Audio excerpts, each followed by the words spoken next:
5 styles of cabinetry for you to choose from. When you need to save on discount windows, doors, and cabinetry, come to Norm's Bargain Barn. With locations in Shiloh and Fenton at the bottom of Gravois Bluffs. Visit normsbargainbarn.com. That's normsbargainbarn.com. This is the Verizon Extra Innings Show. Verizon, the most reliable 5G in St. Louis.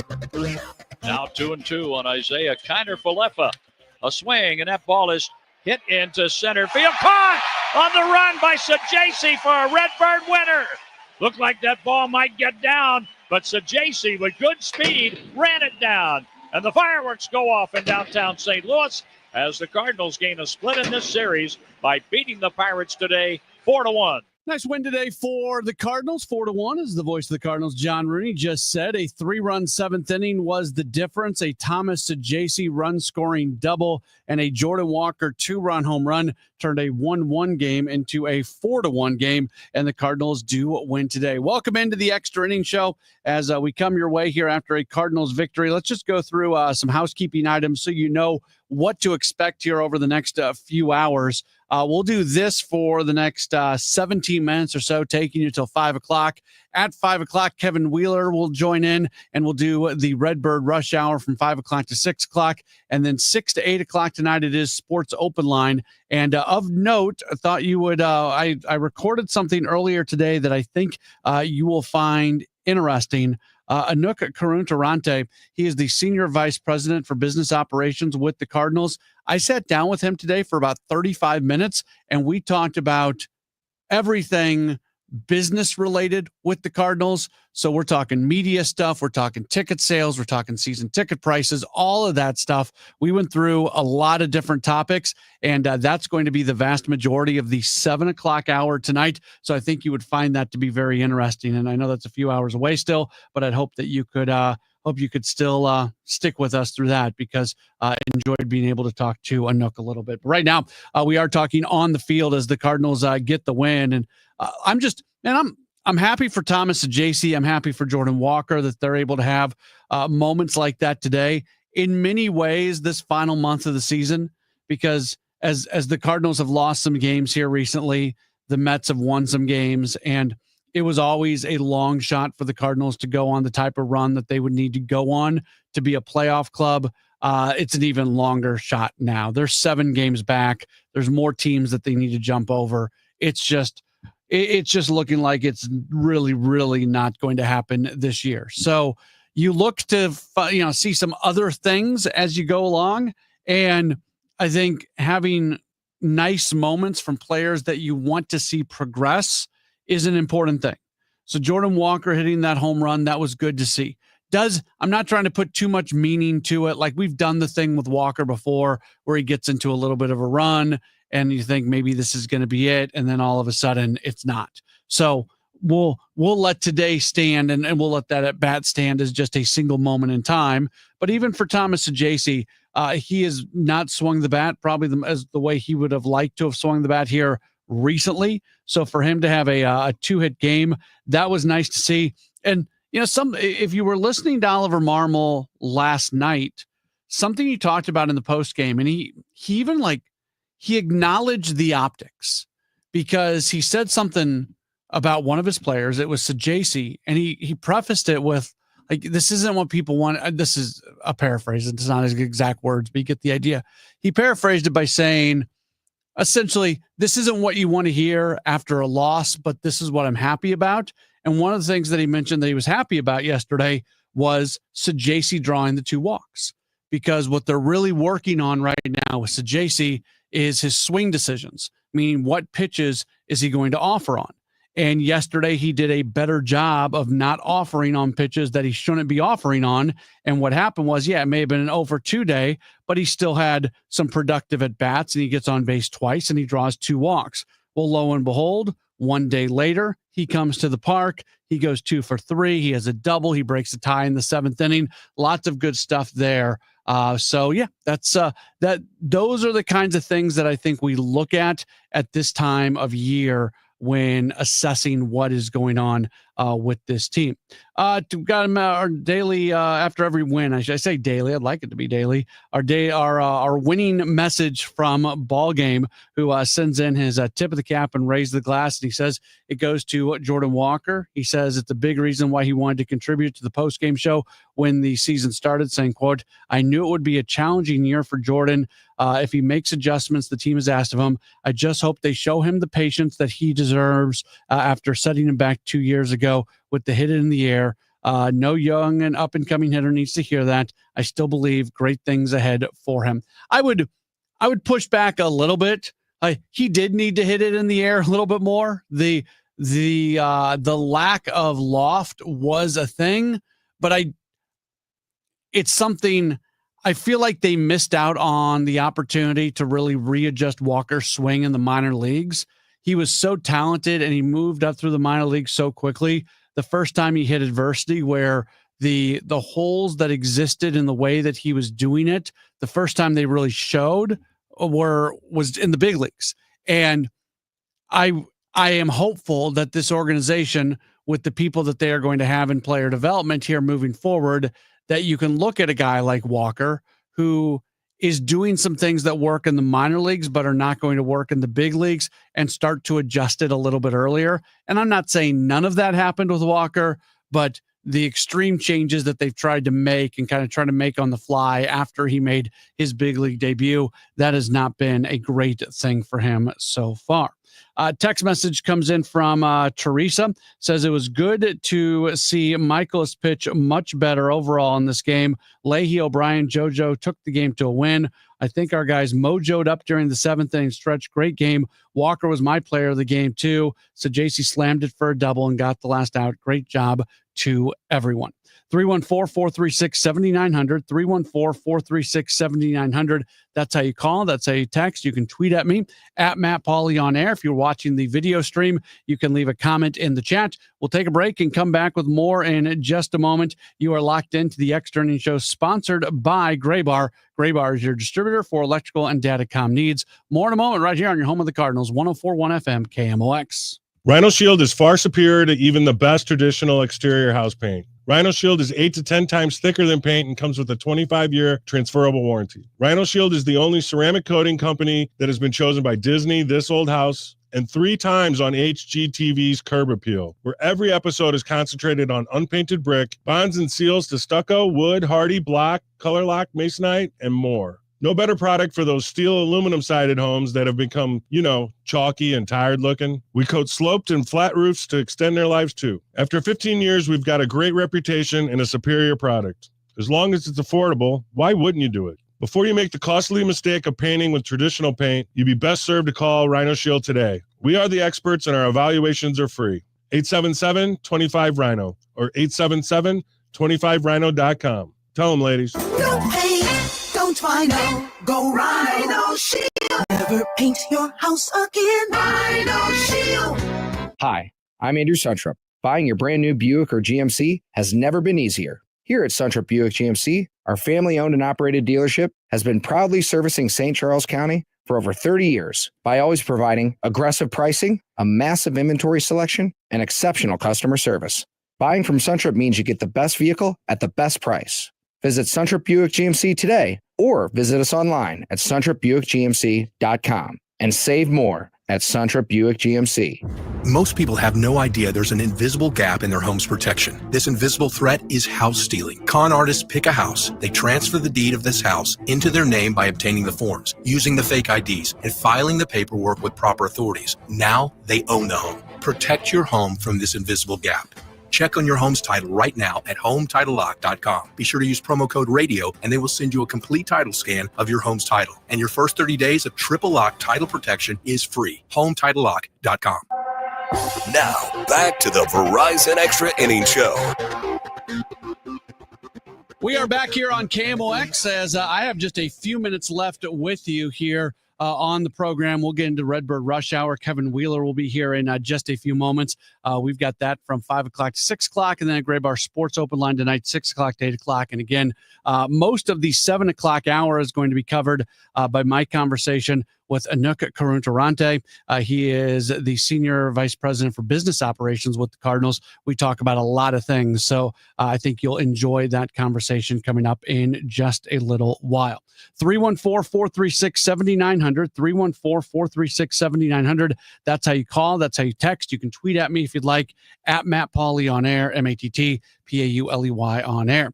Carlos sends in a message and says the Cardinals play smart baseball today, and they get the split against the Pirates.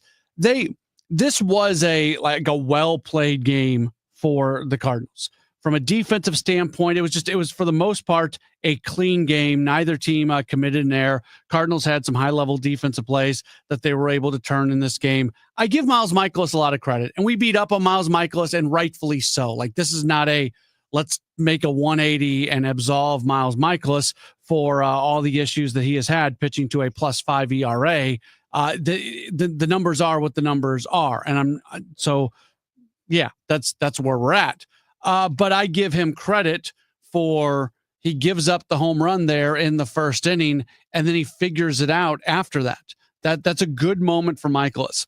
I can't explain the home road splits for Mikolas other than the fact that Busch Stadium is a good pitcher's park for the most part, but there's other pitcher's parks as well that he has struggled in. So I don't have much of an answer. His numbers this year, 3-4, a 3.57 ERA at home, 3-6, 6.79 ERA on the road.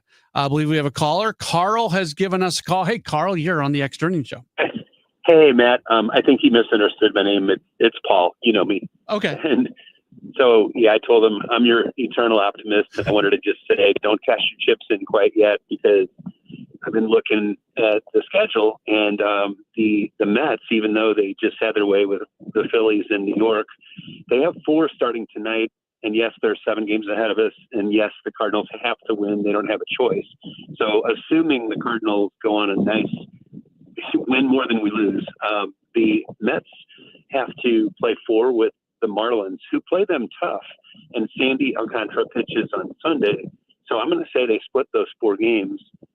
But then they go to Detroit, who's 41-25 at home. And then they go to Philadelphia, who owes them paybacks after what just happened in New York against Philadelphia. So, it's possible that in a week, if the Cardinals win a decent amount of the games they have on their schedule, they could be 3 or 4 games out of that last wild card, and then all bets are off. All right, Paul, I appreciate your optimism. It's going to take a little bit more from the team for me to be where you are at. Some of those series with the Mets, I kind of look at it.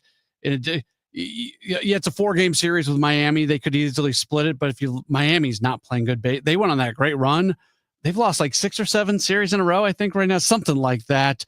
They've got a series against Cincinnati. So somebody's going, that either way, one of the teams that are in front of the Cardinals in the wild card standings is going to have to win a game in that series. So, Paul, I love you. I appreciate the optimism. I really hope you're right. I'd love to be able to agree with you. I respectfully disagree with you on this one. I don't think it's no pun intended in the cards right now. But if I'm wrong, I will yell to the mountaintops that I was wrong. And Paul called this one from the beginning, and he's our guy. So there you go. Appreciate the phone call. 314-436-7900, 314-436-7900. That's how you call or text message asking about those Mikolas home and road splits that I was just mentioning and asking what I make of it. I don't outside of the fact that it is it's a comfortable place for him to play and it's a good pitcher's ballpark. I don't have much of an answer beyond that.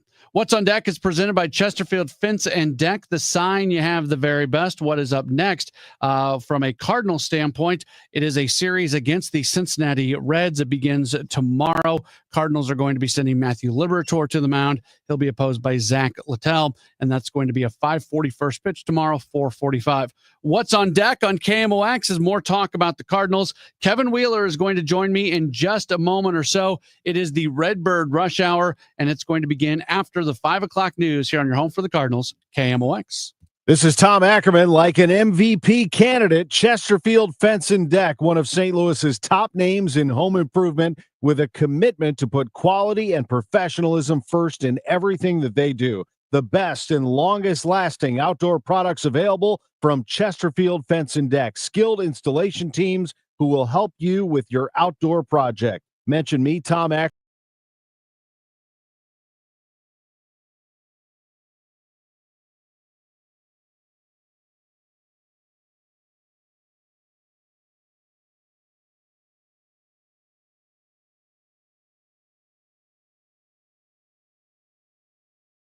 Renewable energy.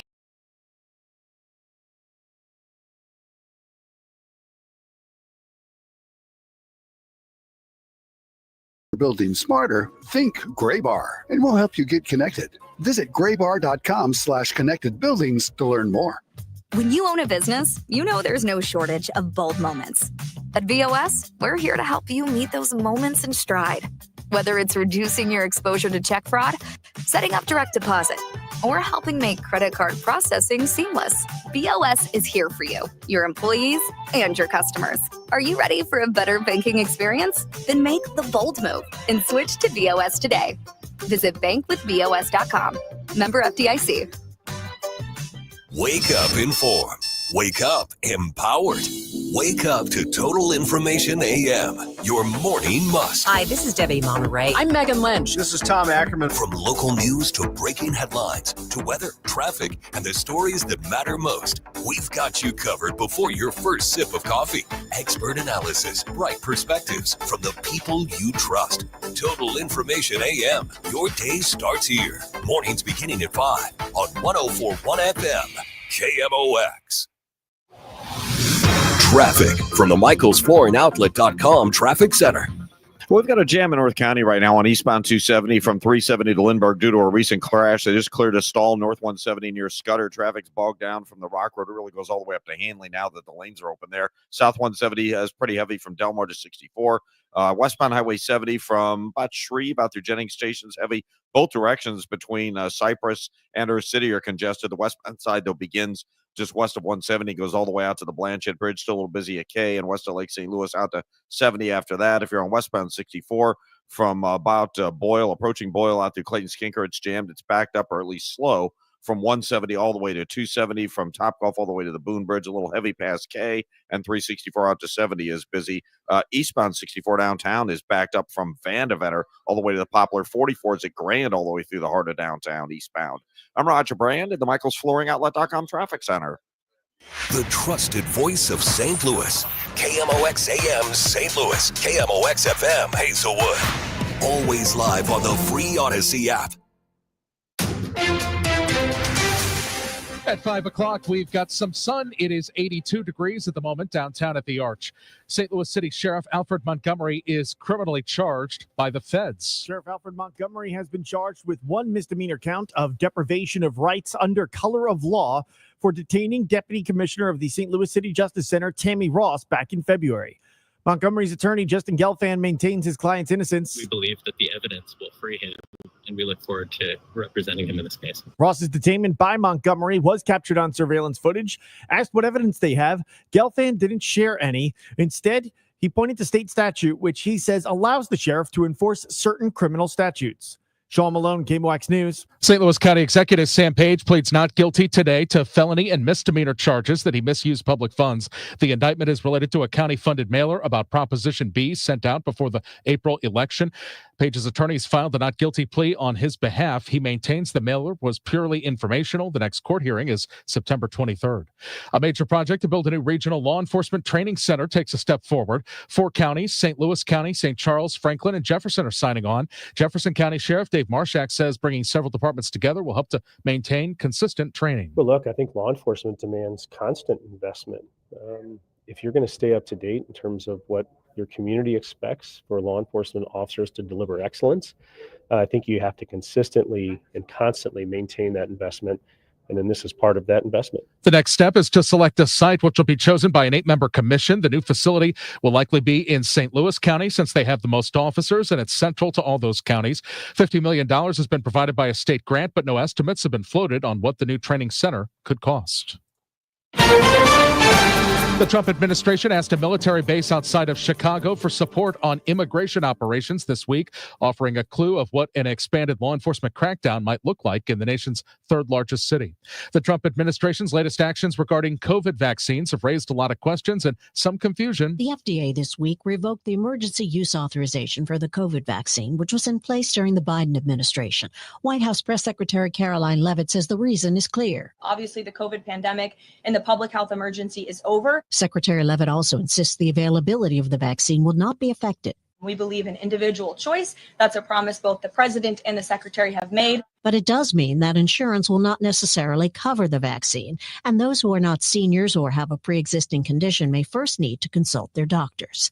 Linda Kenyon, CBS News, the White House. Here's a few of the new laws that took effect today in Missouri. One law repeals a voter-approved paid sick leave mandate, allowing employers to no longer offer the benefit. It also eliminates a cost of living adjustment to the minimum wage.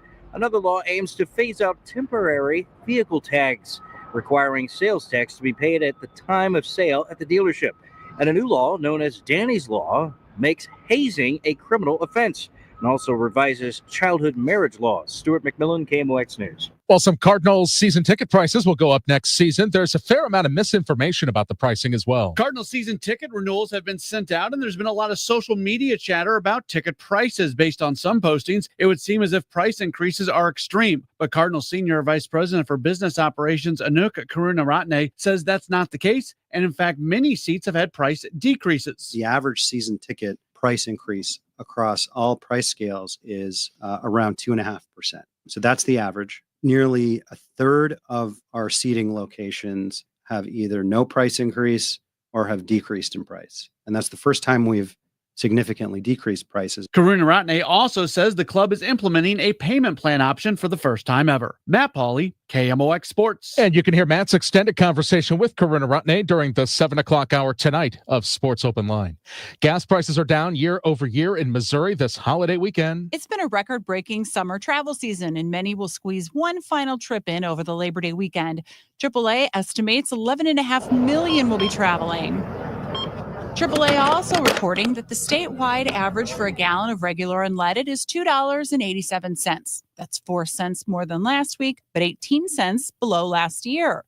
Kansas City and St. Louis are paying the most on average at $2.91. Beth Coughlin, KMOX News. Downtown St. Louis-based Build-A-Bear announced its most profitable second quarter and first half in company history, with record-setting revenue and significant growth in pre-tax income driven by strong store performance and global expansion. The company's raising its financial outlook and now expects to open at least 60 new locations this year. And the Dow from Stifel today up 71 points to 45,636. Very little change in our delightful weather pattern. We have clear skies for evening plans. We'll fall into the mid-70s, and 61 should do it for the low. On Friday, sunny skies, 85 for the high, but humidity levels continue to be very comfortable. Friday night, partly cloudy. Wonderful evening again, 63 for the low. The holiday weekend, Saturday, sunny and 84, sunny and 81 Sunday and Monday. I'm meteorologist Dave Murray on 104.1 FM. KMOX. We've got sunshine. It's 82 downtown. I'm Michael Calhoun, KMOX News. Traffic from the MichaelsFlooringOutlet.com Traffic Center. Well, busy highways, obviously, game let out, and there's traffic almost everywhere. If you're on eastbound 270 or bumper to bumper from 370 over through Lindbergh, northbound 170 from the Rock Road headed up through to almost Hanley, slow. South 170 bogs down at Delmar. Westbound 70 from almost West Florissant through Jennings Station. There's heavy traffic both ways between the airport and Earth City. Westbound's just a little busy at K, and then A802Z. Doesn't look bad for folks headed out to Columbia for the Mizzou game. There was some heavy traffic earlier, but right now wide open on westbound 70, eastbound 70, east of David Hokel into Wentzville Parkway is a little slow. Southbound 270 approaching Olive down through Ladue, both ways between Ladue and Manchester busy. Southbound again, 44 to Gravois is heavy. 44 eastbound, you've got delays, at least heavy traffic from east of Hampton, from east of Grand on to past the Poplar Street Bridge. Westbound from Grand out through Kings Highway is busy. Southbound 55 Arsenal to Bates backed up a little busy at the Joachim Creek. Eastbound 64, you've got delays from Vandevetter. Not a jam, but it's heavy from Vandevetter all the way across the Poplar Street Bridge. And eastbound 270 is also slow in Illinois, Route 3 to 203. I'm Roger Brand at the Michaels Flooring Outlet.com Traffic Center. News, traffic, and the latest on the Redbirds. This is the Redbird Rush Hour on KMOX.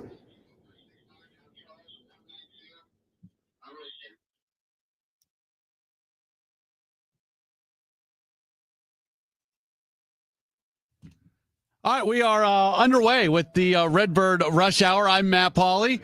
That's Kevin Wheeler. Hi, Kevin. What's up, brother? Not much. How are you? I'm good, man. I'm very good. We got a lot going on today. Obviously, good win. I got to tell you, I was a little surprised at the positivity on the postgame show. I mean, don't get me wrong.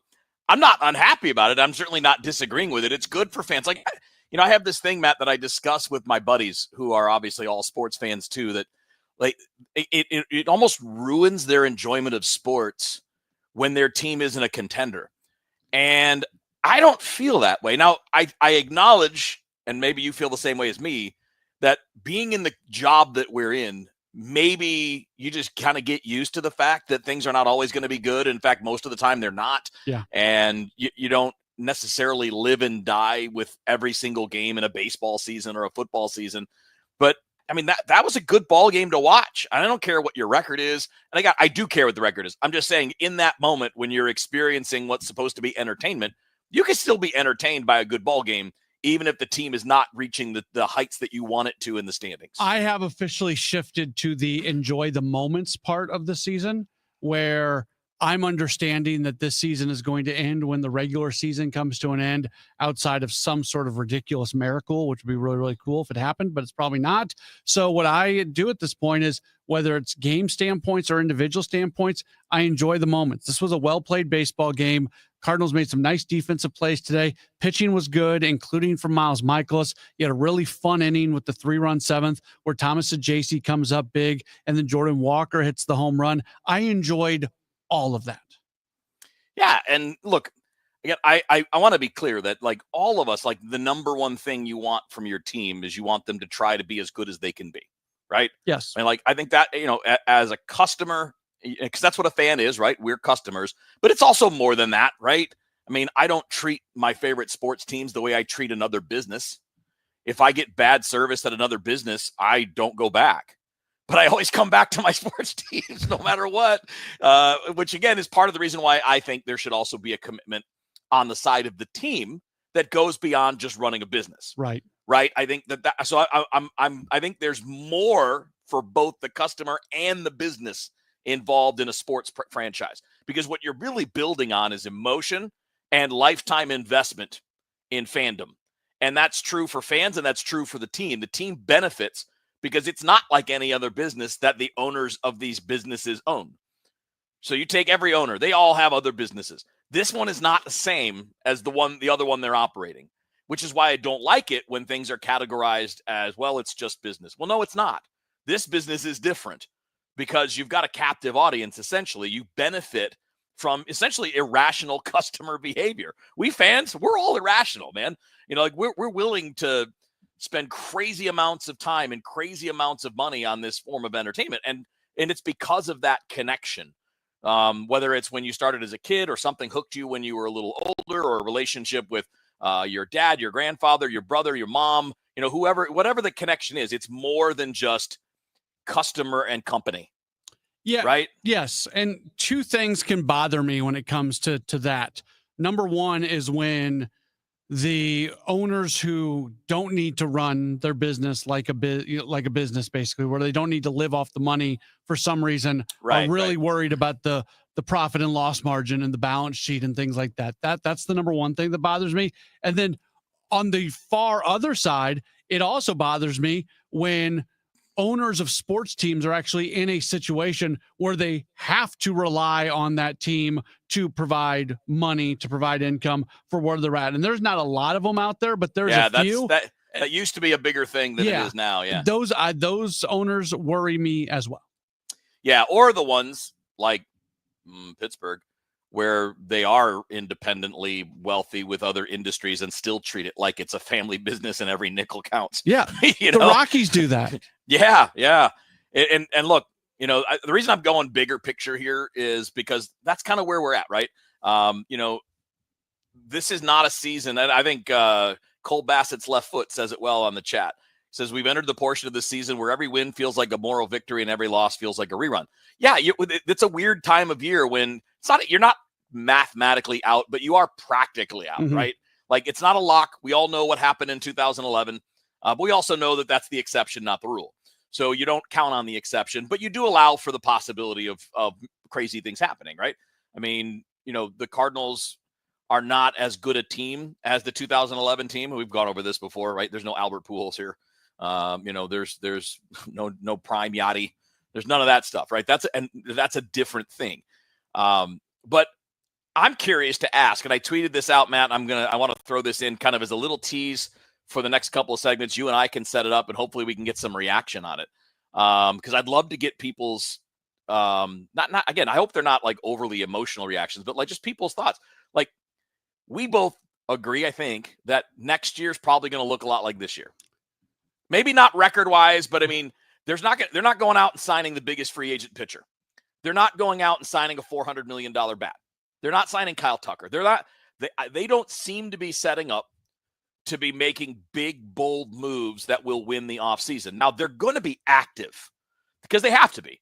You got too many guys for too few spots. You've got some redundancies. You've got some players that you got to make room for guys that are right behind them, right? You got to make room for J.J. Weatherholt, things like that. So there will be change. But it's not going to be like blockbuster moves. It's not going to be trading for another Arenado-type player like you did, the year you picked him up. I wouldn't think. It sounds like it's setting up to be more active rather than blockbustery. Yeah. So with that said, what does it take to get people to be a little more excited about 2026?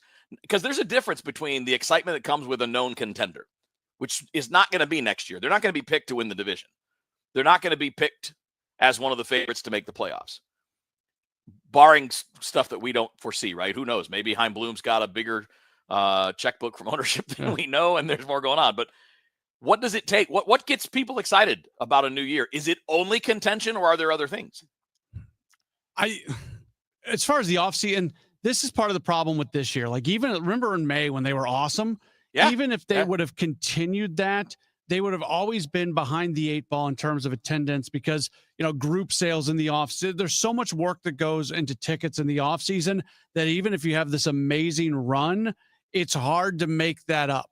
So I don't know what can happen this offseason that's really going to excite the fan base. Are there going to be, we see it all the time, the people who love to send in messages, I'm not walking into Busch Stadium again until John Mozeliak's gone. Okay, yeah. So like the 7. So you going next year? Yeah, the 17 people who really believe that might show up to a handful of games next year, but that's not going to be meaningful. Nobody's showing up to a game because there's a new guy up in the GM suite. Like that's not a thing. So could they bring in some exciting players? Will JJ do they hold back JJ Weatherholt for the first month of the season so they can get the attendance bounce when he makes his major league debut a month later? Like, man. I don't know what that's the only thing that could maybe because people would want to see Weatherholt's major league debut. So, hold that till after opening day so you can get your opening day crowd and your Weatherholt crowd. YouTube viewer Carlos Meriwether points out the Cardinals are bad, but not like the Rockies. That's such a great point. And I know we repeat it, but this team that's 3 games under 500 isn't a historically bad team. And I do think, combining with that, his next follow was, I don't think the Cardinals are in a rebuild. I think they are, but it's more of a soft rebuild than like a tank, right? Like, what they're not doing is tanking. They're not tearing it down to the studs, and they shouldn't. They shouldn't. Nobody in St. Louis wants that. People say they do, Matt. They're like, just tear it. Don't. I'm telling you, don't do it. I've watched too many teams do it and then not get back. Yeah, no guarantee it works. Right. No guarantee it works. Sometimes it does. And like it worked with the Astros. They were a team that did it and it worked. But the Pirates, and the Cubs, but again, there are also 10 other teams in each league that did the same thing and never got that. The Pirates start a rebuild every 3 years, whether they need to or not. They've been rebuilding for 30 years, man. I mean, they'll have like a little pocket here and there. And again, I don't blame the team. Like, I even have a hard time blaming the front office people and managers because ownerships just won't do what it takes when they are good enough. They had some of those years where they were pretty good. And even then they didn't go in and say, hey, let's get a couple guys now, expand the payroll for 2 years and make a run. Like, if you're going to be cheap, at least give your fans that. Yeah.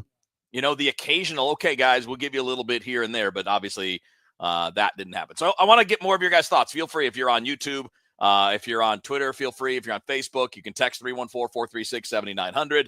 I'm just curious because, you know, the new front office is coming in. That's not a doubt. There's no question. We know who it is. We know that it's not going to be the previous regime. So do you think that matters? What do you think matters? I think that's a fascinating thing. You know, we have people like, if you bring it, we'll get into this a little later, but if you bring certain people back into the organization, people will buy tickets. I don't know, man. I'm not sure they will. Because I think people buy based on entertainment and competition. So maybe that's the key. And we'll get into that. Matt, Pauley, and Kevin Wheeler with you here on the Redbird Rush Hour on KMOX. At Tax Relief Advocates, we get it. Thinking about back taxes to the IRS can be very unsettling. Don't lose hope. With thousands of 5-star Google reviews and an A+ rating with the Better Business Bureau, TRA is resolving taxpayers' delinquent tax problems nationwide once and for all. We could significantly reduce and even eliminate what you owe the IRS. If you haven't filed your taxes in years or are already facing collections, we can help. We aren't just some run-of-the-mill tax service company. We specialize in helping individuals and businesses with $10,000, $50,000, or even $500,000 in back taxes get speedy resolution. And in many cases, only have to pay back a fraction of what they owe. The IRS isn't going anywhere, and neither is your tax problem. To see what tax relief you qualify for, visit TRA.com or call 800-335-8578.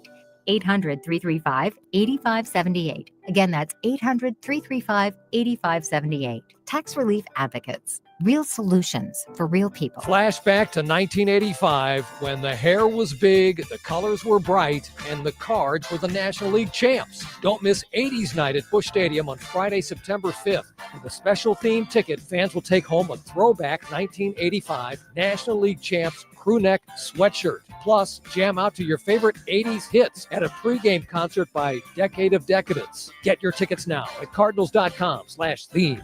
This is Willie McGee, St. Louis Cardinals for the Loop. Hola amigos, this is Polo Asensio, Spanish broadcaster for your Cardenales, inviting you to Fiesta Cardenales presented by State Farm on September 7th. With a theme ticket, fans will take home a lightweight Cardenales hooded pullover. Don't miss a special heritage celebration in Budweiser Terrace before the game. A portion of each ticket sold will benefit the Hispanic Education, Cultural, and Scholarship Foundation. For tickets or details, visit cardinals.com/fiesta. Traffic from the MichaelsFlooringOutlet.com traffic center. Well, westbound Highway 70 still bogs down from Union headed out through Jennings Station. Both directions between the airport and the Blanchette Bridge are kind of busy right now. If you're on eastbound 270 approaching Lindbergh, it's slow. North 170 approaching Natural Bridge up to Airport Road's busy. South 170 bogs down at Delmar. South 270, there's a crash north of 364. It's jammed at Dorset. And it's still slow approaching Olive. Down through 64 both ways between Ladue and Manchester are heavy. Southbound 44 to Tesson Ferry is also busy. Westbound 64 Boyle out to Clayton Skinker slow. 170 to about Lindbergh. Approaching Clarkson or west of Timberlake to the Boone Bridge is heavy. K most of the way to Winghaven and Lake St. Louis out to 70 all slow. 364 Youngerman through Mid Rivers. Some of that's backed up. Eastbound 44 they cleared a crash at Jefferson, but it's still backed up through there up to the Poplar. Southbound 55 Arsenal to Bates. There's a little slowdown north of Imperial, an overturned vehicle crash. It should be on the shoulder, but I think they have the right lane blocked for that one. Eastbound 44, like I said, Jefferson to the Poplar. 64 is slow right around Jefferson up to the bridge as well. I'm Roger Brand at the MichaelsFlooringOutlet.com Traffic Center. You're listening to the Redbird Rush Hour on 104.1 KMOX.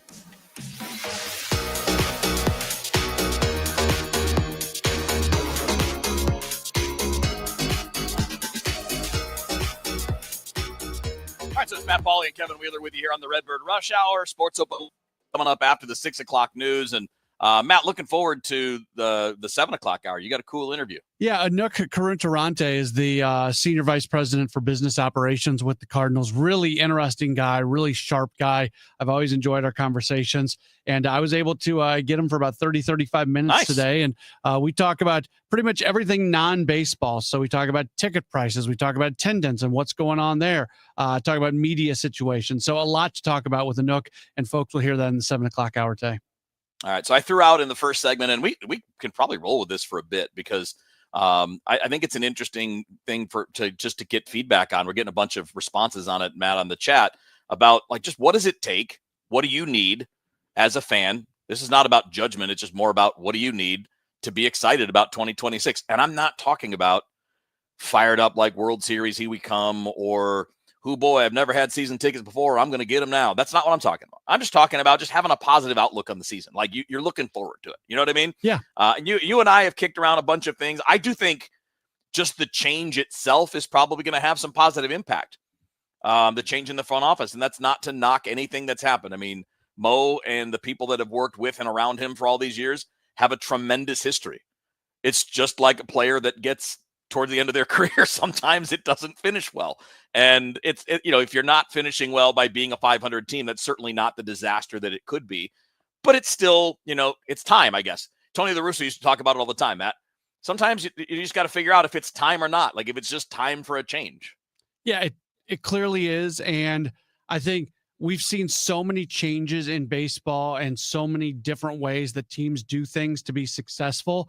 And in many ways, the Cardinals have been a lot slower to evolve along with that. So bringing in a new fresh of eye, and I was about to say new set fresh of eyes, like a bunch of eyes. Like they're going to be, the organization is going to be littered, and it already is, with new people that can look at things. And I think for the most part, the person that I talk to the most who's part of this next regime is Rob Cerfolio. We've had him on a couple times, and there still is a great reverence for where the Cardinals have been and what John Mozeliak has done. But at the same time, I think these people understand that there are ways to do things moving forward that might look a little bit different. Okay, let's throw in some messages here. Cole Bassett's left foot busy today. That's a busy left foot. He's a couple of messages though. One is just say Yachty's back and it doesn't matter what role we'll show up. Cole, I ain't buying that. I don't think people are buying tickets. Even if he's the manager, I don't think people are buying tickets for a manager. Did they sell out when he was in the I can't dugout? remember. It doesn't seem like it. No, I don't think it now, did. Granted, that was only temporary. Yeah. Like I do think you would get a boost in morale because Yachty's one of the most popular players in franchise history. And certainly I would even say number one over Albert in the last 25 years, right? I mean, this guy is. He didn't leave. Well, he did. Exactly right. Yeah. Exactly right. And he has a lot of the characteristics that a lot of sports fans love, right? He's a hard worker, grinds all the time. Like, that stuff is really admirable stuff. But I just would say too, based on Yachty's comments, based on what we've heard him say about his goals, I don't see this as being the time where he's going to do anything full time with any major league team. No. His son is still in high school and is going to college and may get drafted. And he's been talking about wanting to be around that. So that's part of it. But then Cole's other point is a good one. The other one's not bad. It's a different kind. But his goal for 26, or what would make him happy, is give us a rotation that doesn't require prayer and a Pepto. I would agree with that, wouldn't you? Like, let's be a little bit more. Even if you're not shopping at the top end of the food chain, let's just bring in anybody that we bring in can maybe miss a bat here or there. Yeah, and I'd like some competition for those starting spots in spring too. Like Sonny Gray has a spot locked up going into next year. I'd probably argue that Michael McGreevy has a spot locked up. Going into next year. barring something unexpected, and Liberatore too. Liberatore probably, but I would, I don't want something just handed to Andre Palante. I don't want something just handed to Quinn Matthews. I don't want something just handed to anybody. I'd like them to bring in some depth pieces for the rotation. And by the way, we'll be talking the lack of injuries in the starting rotation this year almost guarantees, because that's crazy. That is crazy how healthy the rotation has been this year. It almost guarantees that the rotation is going to be littered with injuries next year. Yeah, well, how'd that healthy rotation work? Not great. I've always said this, man. I don't care if you're healthy if you pitch like crap. Yeah. I mean, obviously we want to keep people healthy. Like, I'm not saying be reckless, but I mean, you got to get people out. You got to do the job. Being healthy and making 30 starts is great, but when it's a 5 ERA, you're not winning because of that. In some ways, an injury here or there wouldn't have been the worst thing, because it would have given McGreevy more of an opportunity. If it's post McGreevy, maybe you give a guy like Aaron Wilkerson or Curtis Taylor a 2-week run in the big leagues to see what you have. That's more for Taylor than Wilkerson, because we've seen Wilkerson in the big leagues and kind of know who he is. But there's some value sometimes in the opportunities to take a look at guys.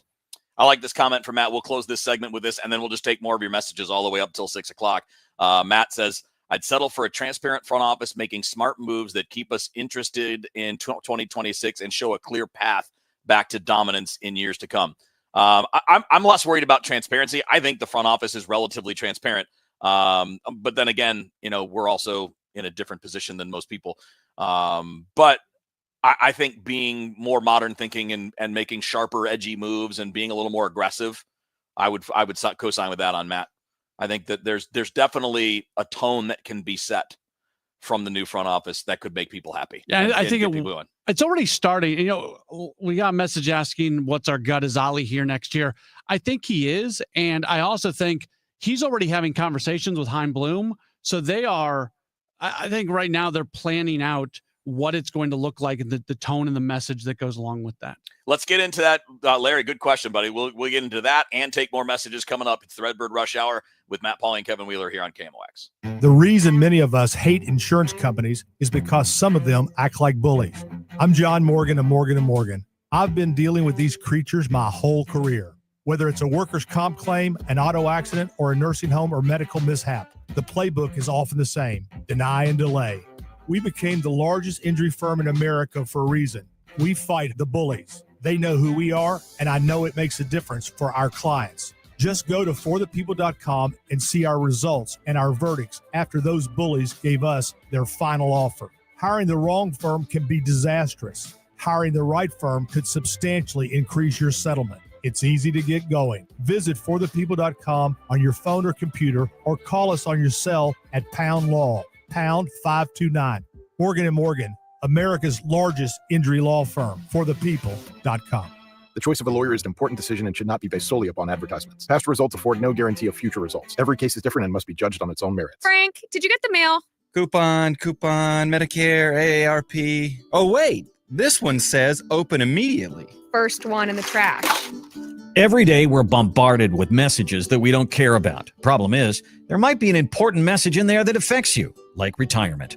For example, on September 23rd and 25th, Steve All of the All Financial Group will be hosting a Taxes in Retirement seminar at Stone Summit. From the big beautiful bill to taxes on your Social Security, Steve will cover it. It's a complimentary event, but seating is limited, so reserve your seat today. Call 636-230-8824 or online at yourmoneymattersstl.com. What about this coupon for a new lawn service? We live in a condo. So? On the 3rd floor. Mom always said I shouldn't have married you. Investment advisory products and services made available through Impact Partnership Wealth, LLC, IPW, a registered investment advisor. Neither the firm nor its agents or representatives may give tax or legal advice. Individuals should consult a qualified professional or guidance before making any purchasing decisions.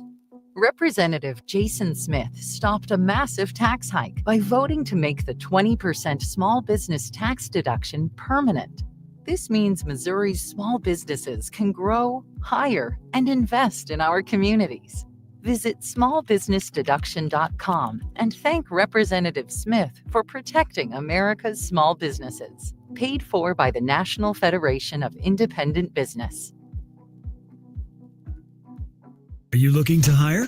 ZipRecruiter finds the best candidate for your job fast. Try ZipRecruiter for free at ZipRecruiter.com/free. That's ZipRecruiter.com/free. ZipRecruiter.com/free. At 5:30, we've got sunshine. It's 82 degrees downtown at the Arch. A source confirms to CBS News that the Trump administration wants Jim O'Neill, a deputy to Health Secretary Robert F. Kennedy Jr., to serve as acting director of the CDC. O'Neill would replace Susan Maneris to lead the agency. Maneris is suing the president to fight her removal. CBS News legal contributor Jessica Levinson says the lawsuit alleges the administration did not follow the proper procedure to fire her. Dr. Maneris is saying here that until she gets some sort of sufficient legal notice that she's been terminated, that she's going to assume that she still has her job and she's still working. The ouster of the CDC director and the resignation of several top scientists is sparking concern among public health experts. Former CDC director Tom Frieden characterizes this as a threat to public health. This is unprecedented. There has never been a CDC director fired. And it appears that she was fired for standing up for saying things that are true. The purge at the CDC reportedly follows disagreements between Director Maneris and Health Secretary Kennedy over vaccine policy. Several top scientists at the agency resigned in response, decrying what they described as a focus on partisan politics over science. It's a strange allergy with a surprising source. The Lone Star Tick and MU Extension wants to know how much Missourians know about it. The tick-borne allergy can cause an allergic reaction after eating red meat or other mammal-derived products. Rachel O'Halloran is a nutrition and health specialist with MU Extension. She says they're asking people to contribute to their alpha-gal needs survey. What we plan to do with the information we get from our Missouri community members is to use it to create a very intentional education and outreach, including guide sheets about some of the important skills about shopping with alpha-gal syndrome to avoid allergen, as well as cooking techniques. O'Halloran tells Missouri Net they're looking for input from everyone, whether you've experienced alpha-gal syndrome or not. You can find the survey at extension.missouri.edu. Fred Bottomer, KMOX News. The funeral arrangements are announced for a longtime Jefferson County politician. 63-year-old Ken Wheeler had just announced at the beginning of August that he intended to run for state senate next year. He died at his home in Herculaneum on Sunday. Dennis Gannon, county executive for Jefferson County. Yeah, actually shocked, sad. And as I've said, Ken was a man for all of Jefferson County. Did not matter who, what, where, when, or why, but Ken was a guy for Jefferson County. And he will be missed, and I sure pray for his family. Funeral service for Ken Wheeler will be Saturday at 10:30 at Grace Life Chapel in Peevely. Graveside service will be at Peaceful Ridge Cemetery in DeSoto. Stuart McMillan, KMOX News.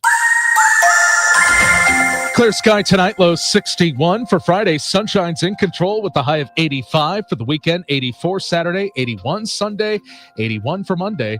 Right now, sunshine and 82 downtown at the Arch. I'm Michael Calhoun, KMOX News. Let me tell you about this new Pretzel Cheddar Club. Hey, I'm Carlos. And I'm Ebony. And a little thing we love about the Chick-fil-A Pretzel Cheddar Club is the tangy Dijon with the pretzel bun. It takes it to a whole nother level. It goes perfectly with the chicken and the cheddar cheese and the bacon. Man, you know how much you love bacon. And I love the different varieties. Grilled, spicy, original. It gets you nice and excited for fall. Order the Pretzel Cheddar Club with cherry berry and Sprite for a limited time on the Chick-fil-A app. Real guests paid for their testimonials. There's nothing like when you get that part from eBay and it just fits. Yeah, the first time. So you can do less of this and get right back to more of this. At eBay, you'll find all the parts you need, guaranteed to fit, at prices you'll love. Sounds good, doesn't it? eBay, things people love. Eligible items only. Exclusions apply. I'm Ed Evans, CEO of Consumer Cellular. We're dedicated to serving people 50 and up like me. Our needs are different. Big Wireless wants us in an unlimited plan, but if you're not using all that data, you're probably getting used. At Consumer Cellular, we're focused on affordable, reliable plans, including data that suits your needs, not ours. Our plans start at just $20, and you'll get the best customer service in the business. Call 1-888-FREEDOM, visit consumercellular.com/facts or a store near you. Plans include $5 credit for auto pay and e-billing. See site for additional facts. This Labor Day weekend, we're celebrating Bob's Discount Furniture's 200th store milestone with the entire Bob's family across the country. For more than 30 years, we've believed everyone deserves the home they love. That's why we brought our everyday low prices on furniture, mattresses, and more to over 200 locations from coast to coast and counting. Not to mention free treats for the whole family in our cafes. Celebrate Bob's Discount Furniture's 200 store milestone this Labor Day weekend. Oh, my Bob! This is the Redbird Rush Hour on 104.1 KMOX.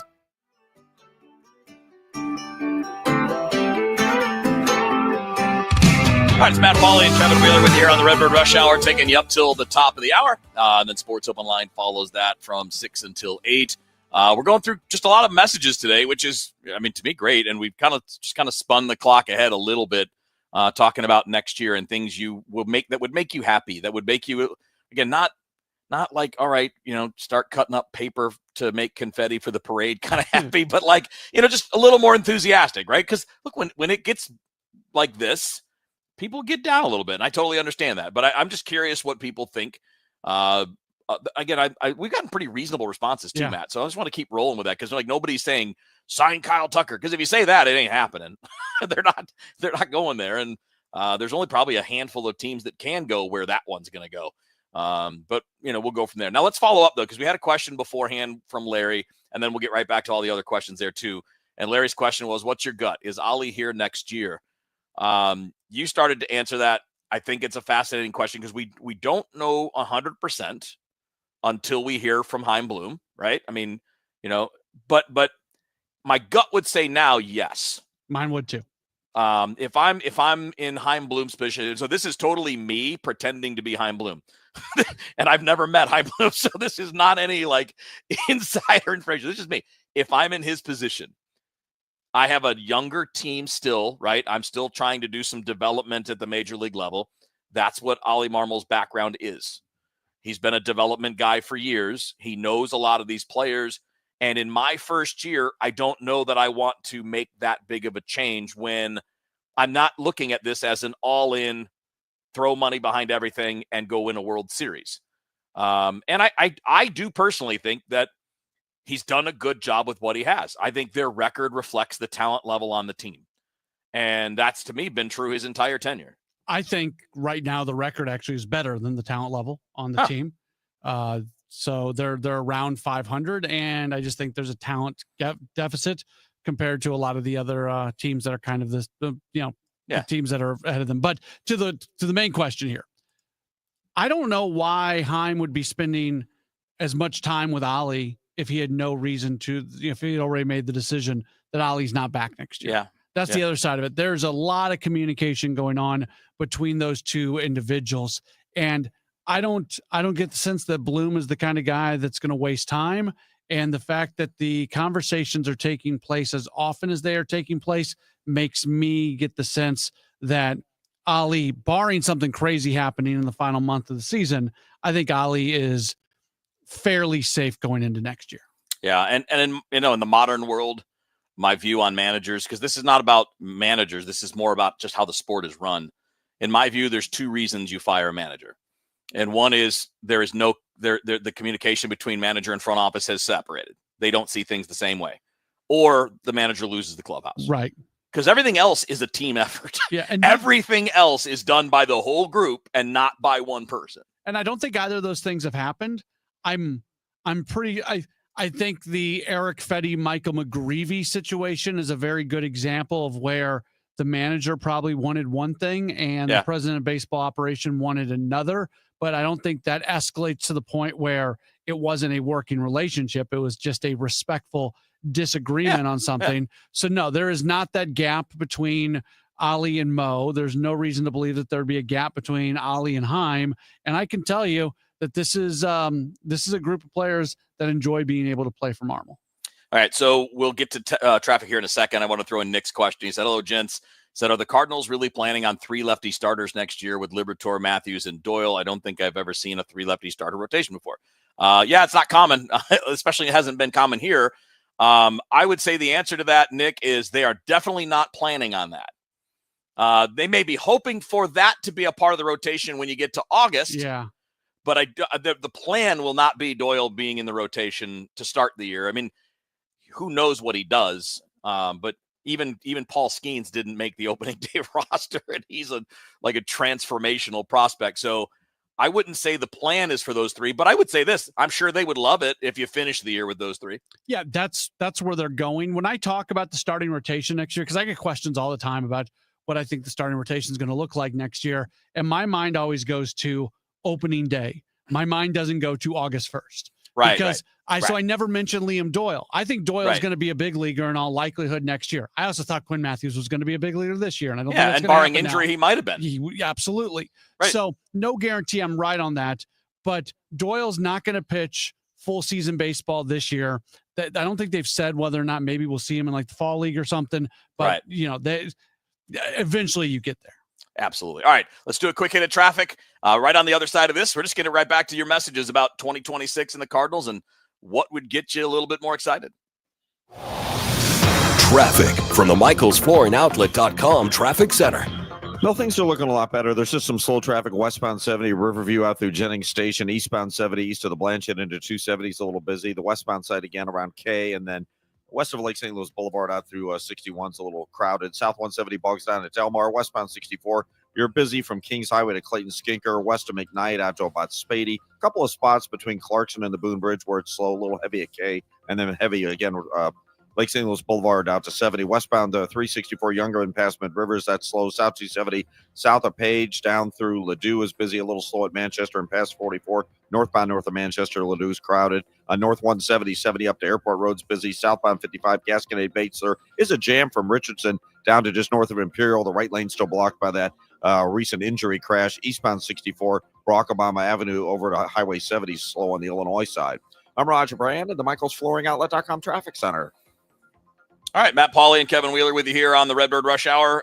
Let's dive right back in, Matt. Ken sent us a message a little bit ago, said as far as 2026 is concerned, I want to see continued improvement for the players that end up being here in 2026, the holdovers, I assume he means, and then improvements in the starting pitching staff that doesn't have 3/5 of the starter with a one-loss record of that starts with a 3. The teams that guys winning. Yeah, Ken, I'm with you on almost all of that. The only thing I wouldn't define it by win-loss percentage on the starters. I define a team by that. I don't divide the individuals by that, but I get what you mean. I think the 3/5 of the rotation being a major if at any given point in the season, Matt, is a problem. And that I know that you're not going to spend a ton of money, but there are players out there that aren't super expensive that can add depth for the kinds of players we're talking about. Yeah, but at the same time, you don't want them to go out and do what they did with Kyle Gibson and Lance. No, I agree. Well, those guys are exactly what I'm talking about. Right. That's way too much money to spend on guys who are essentially fourth and fifth starters on good teams. So there's an in-between area where you can get some starting pitching depth without dropping $11 million on a dude. Yeah. And I'm not sure I would even bother this year. If there's a guy that's a starter that doesn't have a job around spring training and he's willing to sign cheap, I might consider that. Yeah. But I'm happy to just keep on rolling with these guys because if all of the guys that you didn't get to see this year aren't good to go next year, you got a massive problem anyway. If you can't look at in the next calendar year, guys like Matthews and Hentz and Roby's hurt now, so it's going to be a while for him. But whether it's those guys or Doyle or anybody else, like if you can't find a couple of guys for next year to add to what you already have, that would be really disappointing. The bigger question, though, is just can this team start developing impact pitching? Yeah. Especially with starters. And I think they've done a mostly okay job with relief pitching. There's a lot more swing and miss when it comes to their relievers and their starters. But there's just, you look at, there's been a lot of comments that I've seen over the last few days because people have looked at Pirates pitching and saying, well, why do the Cardinals not get those guys? Well, for some of the reasons, it's because of the draft picks that the Pirates have been able to get. But it's also been, give the Pirates credit, they have been able to target a certain style of pitcher that the Cardinals historically have not been targeting. Yeah. Based off what we saw in the draft this year, that is now starting to change. And to be real, I would hope that there's no starter added in free agency because it's going to be bottom level. But you got a lot of trading to do. And I would love to see if you could find a team that's got a starter that's blocked a little bit. Yeah. Or a team that can afford to move a third, fourth, fifth type starter that maybe has some upside because they need offense or they need a position filled or whatever. I would much rather see more of that added as far as depth because those guys can go to AAA if they're not great. I don't want to add a guy that if he's not great, you're stuck with him and you're going to keep running this guy out there because you're paying him $10 million or whatever. I think the trade market can get you a pitcher or two. I'm not talking the Liam Doyle guys. I'm not talking the top 100 guys, but I am talking about teams. There are teams all over the place. Yankees are one of them, a few others that have starters that are just backlogged. They're in AAA and they're good, but they aren't good enough for that team at the particular moment. And they have other needs. And I think there are places like that where you can capitalize. The Dodgers are another team like that. I would agree. If they don't find that guy, then I would take it the next step where you go bring in a guy because I think they do have to add to their starting pitching depth. I would much prefer the scenario that you just laid out. That is clearly the better scenario. But if they don't accomplish that, I'm not saying, okay, well, then just go with what you got. You still have to bring something in. So Steven throws in an interesting question. So he says, make me happy, get a true DH and spend money on pitching. Now, I don't know what that means, a true DH. I'm assuming what you mean is like a legitimate, like 3 or 4 hole power hitter. I don't know that that's going to, I mean, your primary DH is probably going to be Ivan Herrera. Yeah. Isn't that, they have that. They have that. He's not, I get what Steven's trying to say. He's talking about a higher end power bat. And I don't care about the DH, that being a DH, is guess my differentiation, right? But you're also not getting that this offseason. They're not going to spend on that now. They're not going to be able to get that in a trade right now. I don't think. I could be wrong, but I don't think so. But I think what's interesting about that point, like spend money on pitching, I want to go the opposite. I want to stop spending money on pitching. I want to spend as little as I can on pitching as a major league organization. You need to get good enough to make people better. And by the way, I'm not saying never spend. I'm saying spend where it really matters. Like if Quinn Matthews and Liam Doyle turn into studs, well, yeah, spend to keep them. Sign them to long-term deals when the time comes, right? But like buying pitchers is so risky, man. Look what happened with Corbin Burns this year. Arizona gives him this huge contract, and he's great. He's deserving of it. Yeah. But he gets hurt early in the year, so this year's a wash, and now next year's a wash. You're losing 2 of his best years because of his age. So I don't want to spend on closers. I don't want to spend on starters. I want to spend on hitters because they're more likely to stay healthy. And I need to develop the pitching and then supplement that via trade or free agency when I'm a contender. But it just requires the organization to be developing pitching that can be in there. The Milwaukee Brewers. Well, I think this group has those chops. I do too. They did it in Boston and Tampa. So that's exactly what I was about to say. That is the track record when it comes to Bloom, his ability to identify and develop pitching talent.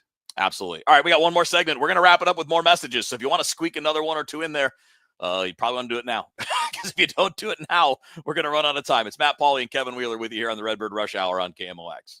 Hey guys, Glover here with my friend Mark Cantor at Cantor Injury Law. So as you know, I'm a lawyer, so I take this very seriously. Mark is a great attorney. He has a great team. He is from St. Louis. He is local. Call 314-628-9999 or visit cantorinjurylaw.com. The choice of a lawyer is an important decision and should not be solely based on advertisements. That baby's gone! Cardinals fans, FanDuel Sports Network is your home of the Cardinals. That ball was mashed. And there are more ways to watch this season. Holy cow! Subscribe directly to FanDuel Sports Network to stream the Cardinals without blackouts. How about that play? Or watch through a TV provider. Incredible! Including DirecTV, Spectrum, Xfinity, Fubo, and more. He got it! Learn more at cardinals.com/TV. Ball game! That couldn't have worked out any better for the Cardinals. Traffic from the MichaelsFloorandOutlet.com Traffic Center.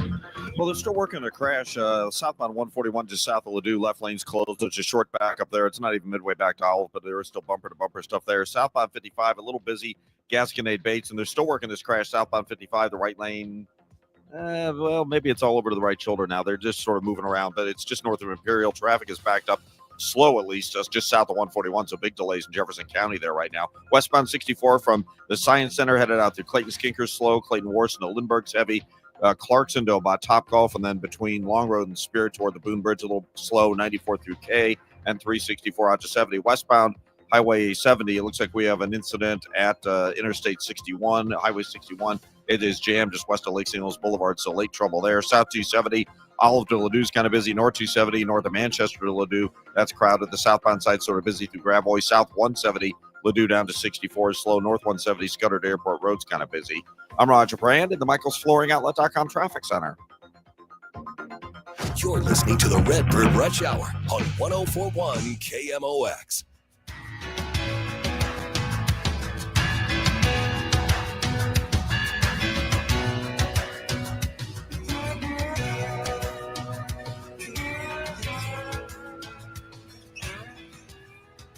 Or what do you got in the 6 o'clock?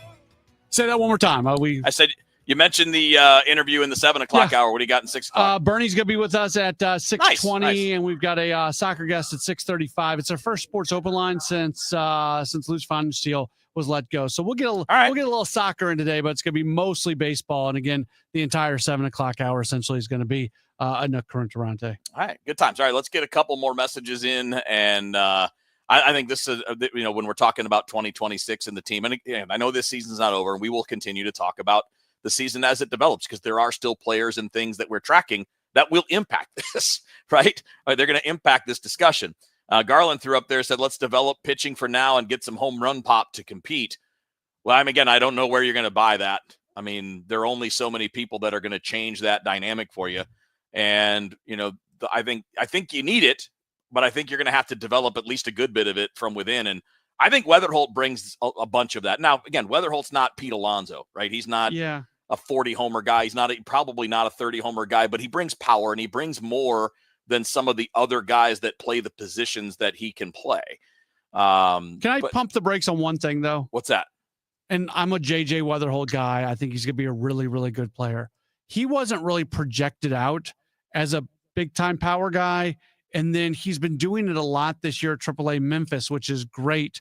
But, Kevin, my spidey senses go up a little bit with minor leaguers when they don't have that home run tool, and then all of a sudden it pops for a second. I need to see it at the big league level at a consistent rate before I'm really sure that it's there. Well, he was graded as having 55 power coming out of the draft. But he was a guy that was considered above average power even as a college player. Everything that's been talked, this is the first year we've been talking about his home runs. And I know he's just like a young guy, but that isn't something that we've been talking about. I don't remember what the grades he only played 29 games last year, but in the draft evals, they were all looking at him as, a guy that not a 30 homer guy, but above average power. Okay. So that's when I think when we talk about power, and that's just power. That's not the combination of power production through being a good hitter. But that's just bat speed. This team doesn't need a 20 home run hitter. Like they have those guys. They do need the 30+ home run hitter. So I don't think when we're talking about Weatherholt and talking about power, I think people associate that with the 30+ home runs, and that's probably not what he's going to be. No, but for example, if he takes Donovan's spot, if you trade him, you're going to double your home run power at that position. Okay, but they need legit power hitters who can don't disagree. I'm just saying this team doesn't have a guy in the system that's going to be the 35 homer guy. No, and you hope that Nolan Gorman can turn into that. If it is anybody, it's Gorman. Walker has that power, but as we all know, you're not hitting home runs on the ground. And I thought that comment you had toward the end of the extra inning show was interesting about Walker. And because it's funny. Because you took the side that I was yelling at the screen about it. Like, yeah, you have to tell young players that they have to hit the ball in the air when they hit the ball hard like that.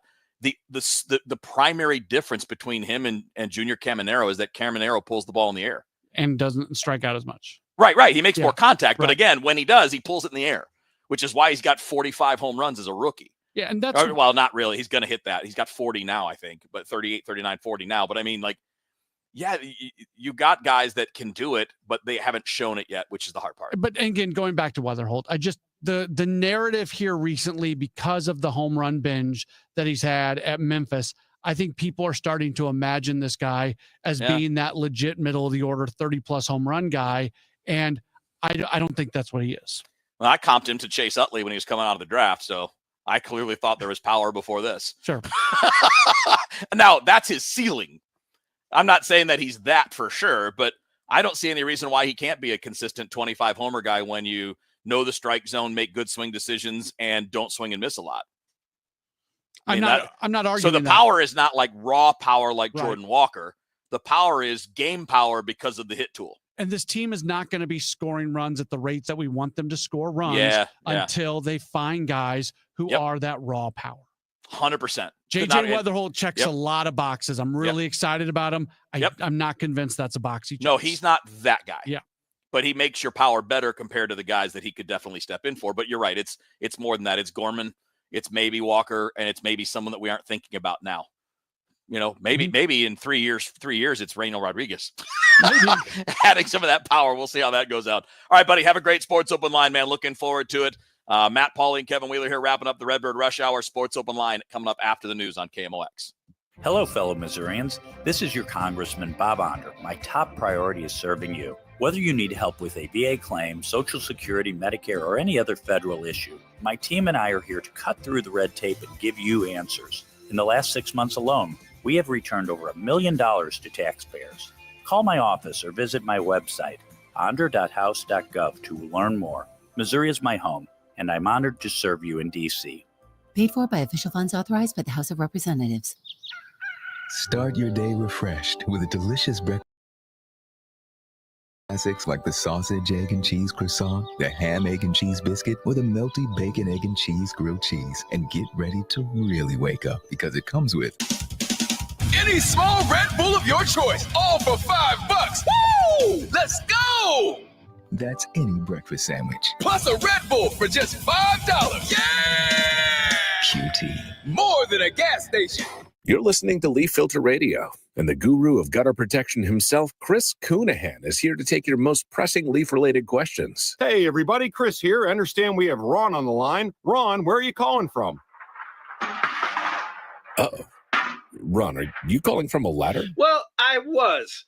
I wanted to ask Chris what I need to do to get my gutters ready to have leaf filter installed. Oh, Ron, you don't have to do anything. A Leaf Filter Trusted Pro will come out and clean out your gutters, realign and seal your gutters, and install Leaf Filter, America's #1 gutter protection system. So I didn't need to get on this ladder? Ron, Leaf Filter Trusted Pros are in your neighborhood and ready to help. Just visit leaffilter.com/deal to schedule your free gutter inspection and get up to 30% off. Thank goodness. What was that site? That's leaffilter.com/deal for your free gutter inspection today. See representative for warranty details. Promotion is 20% off plus a 10% senior or military discount. One discount per household. Thank you, St. Louis, for making Genesis of St. Charles the #1 Genesis dealer in Missouri for 2025. We know your time is valuable.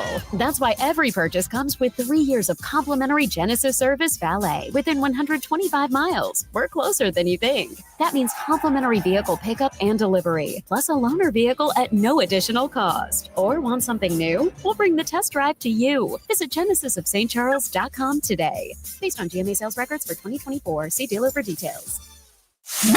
The legendary sound of the Doobie Brothers is rolling into town. Don't miss the show. Coming to Hollywood Casino Amphitheater, September 4th, with special guest, the Coral Reefer Band. It's a night of timeless hits, epic harmonies, and classic rock energy like only the Doobies can deliver. Tickets are still available and can be found at Ticketmaster.com. For more info, head to KMOX.com/events. Traffic from the MichaelsFlooringOutlet.com traffic center. Well, I can't see what the trouble is, but we have a pretty big jam on westbound Highway 70 right now out in St. Charles County. You're bumper to bumper from just west of Bryan Road, and it goes all the way out to 61 because of that whatever that incident is blocking there. Eastbound 70 is just a little heavy right around Earth City. If you're on southbound 170, the Parkway down to 64 slow. Eastbound 64 heavy, 170 in through Big Bend. Westbound 64 Hampton headed through Bellevue's heavy, a little busy at Spady. There's a slowdown at K, and then from 364 out to 70, there's some heavier traffic running through there. South 270 is back on track. Westbound 44 looks good. Southbound 55, we still got this crash on the shoulder north of Imperial, so southbound 55 is still bogged down about midway between 141 and Richardson, all the way down to that crash just before Imperial. So again, a lot of traffic piled up right now in Jefferson County headed home, but the big jam on westbound 70 again near Bryan Road. I'm Roger Brand at the MichaelsFlooringOutlet.com traffic center. Mid-America's most trusted voice for news. KMOX AM St. Louis. KMOX FM Hazelwood. Always live on the free Odyssey app.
At 6:03, we've got sunshine. It is 81 degrees downtown at the Arch. A federal grand jury has indicted St. Louis City Sheriff Alfred Montgomery. Montgomery is charged with one misdemeanor count, deprivation of rights under color of law. The charge stems from a February incident when Montgomery ordered City Justice Center Deputy Commissioner Tammy Ross be detained while Montgomery conducted his own investigation into one of his deputies' alleged sexual misconduct with a detainee.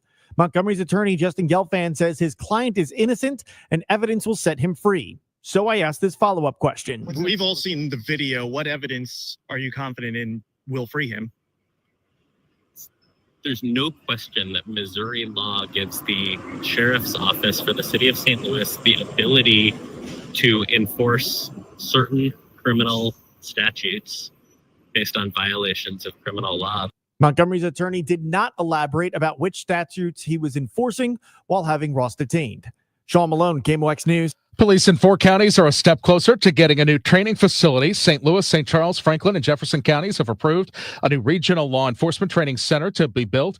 Jefferson County Sheriff Dave Marshak says the main goal is to get all the departments trained under one roof. I think the challenge today for law enforcement is a huge disparity among the type and quality of training. And what we're seeing with the different departments and the different department sizes, it continues to be a challenge. So I think bringing all of the great instructors and the great leaders under one facility gives opportunity for those other communities to invest in their police officers properly. The next step is to select a site, probably near I-64 and Highway 141. The new center will in part be funded by a $50 million state grant, but the overall price has not been determined yet.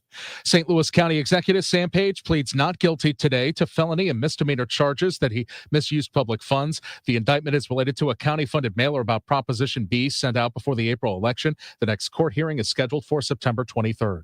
Ken Waller, Jefferson County's first ever county executive, will be laid to rest on Saturday. The desk that I occupy now is the desk that Ken used to sit at. Current county executive Dennis Gannon says Waller was a big part of Jefferson County's flip from Democrat to Republican politics. You know, that's funny. I looked at pictures of him when he appeared to be really, really super young, and it's sad. But he'll, you know, I just pray for Trina and Mrs. Douglas. Waller had just announced his bid for state senate at the beginning of August. He was 63. Stuart McMillan, KMOX News. And the funeral service for Ken Waller will be held Saturday at 10:30 at Grace Life Chapel in Peevely. Major League Baseball's media rights are in the process of changing again, but in St. Louis, listening to and watching Cardinals games continues to be fairly easy. As there continues to be a lot of talk about Major League Baseball's television rights, one thing that will not change is Cardinals baseball on KMOX. Cardinals Senior Vice President for Business Operations, Anuk Karunaratne, says the relationship between the club and KMOX is an important one. You can go pretty much anywhere in the country and find Cardinal fans. Within concentric circles of St. Louis, there's still an incredibly passionate fan base. And I think a lot of that has to do with our early partnership with KMOX and being the southern and westernmost team in the country for many, many decades. And KMOX taking us into households, into living rooms all across the country. Karunaratne adds that the free TV games that were added this year on KMOV and Matrix Midwest, in addition to the direct-to-consumer streaming option, has resulted in increased ratings, even with the club having a tough season on the field. Matt Pauley, KMOX Sports. And the comments from Karunaratne are part of an extended interview on Cardinals business that he had with Matt Pauley that you can hear in its entirety during the 7 o'clock hour of Sports Open Line tonight. It is 6:06 right now. And so let's get you to Roger Brand at the traffic center. What we have right now is out in the Wentzville area. If you're headed out to Wentzville right now on westbound 64 or 70, the trouble's on 70. There's a crash westbound 70 right at 61. I can't see what lane is blocked, but traffic is bogged down at Bryan Road and jammed by the time you get to Lake St. Louis Boulevard all the way out to that crash. Again, westbound 70 at 61. Westbound 64, Tam Avenue through McCausland's a little heavy, but it's bogged down from 364 all the way out to 70 after that. If you're on southbound 170, Brentwood down to 64 is backed up. Eastbound 64 heavy through the Innerbelt. And this crash is still on the shoulder. Southbound 55 north of Imperial. Traffic is still very heavy back pretty close to Richardson Road because of that incident. I'm Roger Brand in the Michaels Flooring Outlet.com Traffic Center. Wonderful August weather continues as we get set to go into the last weekend of August and get into Labor Day. Clear skies with us tonight, this evening, and overnight. Evening temperatures will drop out of the low 80s and into the mid 70s fairly quickly. 61 for the low. On Friday, sunny skies. 85 should do it for the high. Still very comfortable humidity levels. Friday night, partly cloudy, 63. Saturday, sunny and 84. Sunday, sunny, 81. And Monday for Labor Day, sunny and 81 degrees. We keep it going. I'm meteorologist Dave Murray on 104.1 FM. KMOX. At the moment, downtown St. Louis, sunshine, 81, feels like 84. I'm Michael Calhoun, KMOX News. Come on, let's get going now. From KMOX Sports. We're primed and ready. All day, baby. Man, let's go. This is the Gray Bar Sports Open Live. Gray Bar, your distributor for electrical and datacom needs on 104.1 FM, KMOX. All right, here we go on a Thursday night. Welcome in. It's a Gray Bar Sports Open Line right here on KMOX. You know what? I can tell you this. We are going to be coming your way with Sports Open Line basically every Thursday moving forward, because today was the final Thursday game that the Cardinals will play this year, barring something crazy happening like some sort of rain out or barring them, going on this miraculous run and, seeing the postseason again. Miraculous, unlikely, basically 99% chance. Cardinals are done playing Thursday baseball games for the year. So here we are. And I've got you till 8 o'clock tonight. When I get done, Jen Cease is going to come in here. She's got City Spotlight tonight from 8 o'clock to 9 o'clock. We're going to do a little City here because this is our first Sports Open Line since Lutz Pfannenstiel was let go earlier in the week. I was surprised by it. I put that out on social media, and I kind of got called out from some people saying, why would you be surprised? The results are the results. I was surprised. I thought he was somebody who was going to get at least one more opportunity to hire a coach and move that thing forward. That is not happening. And they are now looking for a new sporting director and a new head coach. And there's just a lot to do.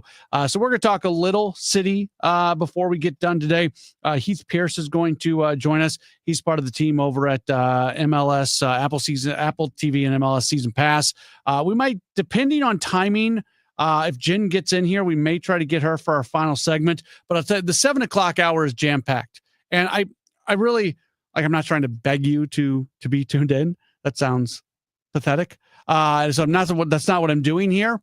But I would encourage, instead of begging, let's go with encouraging.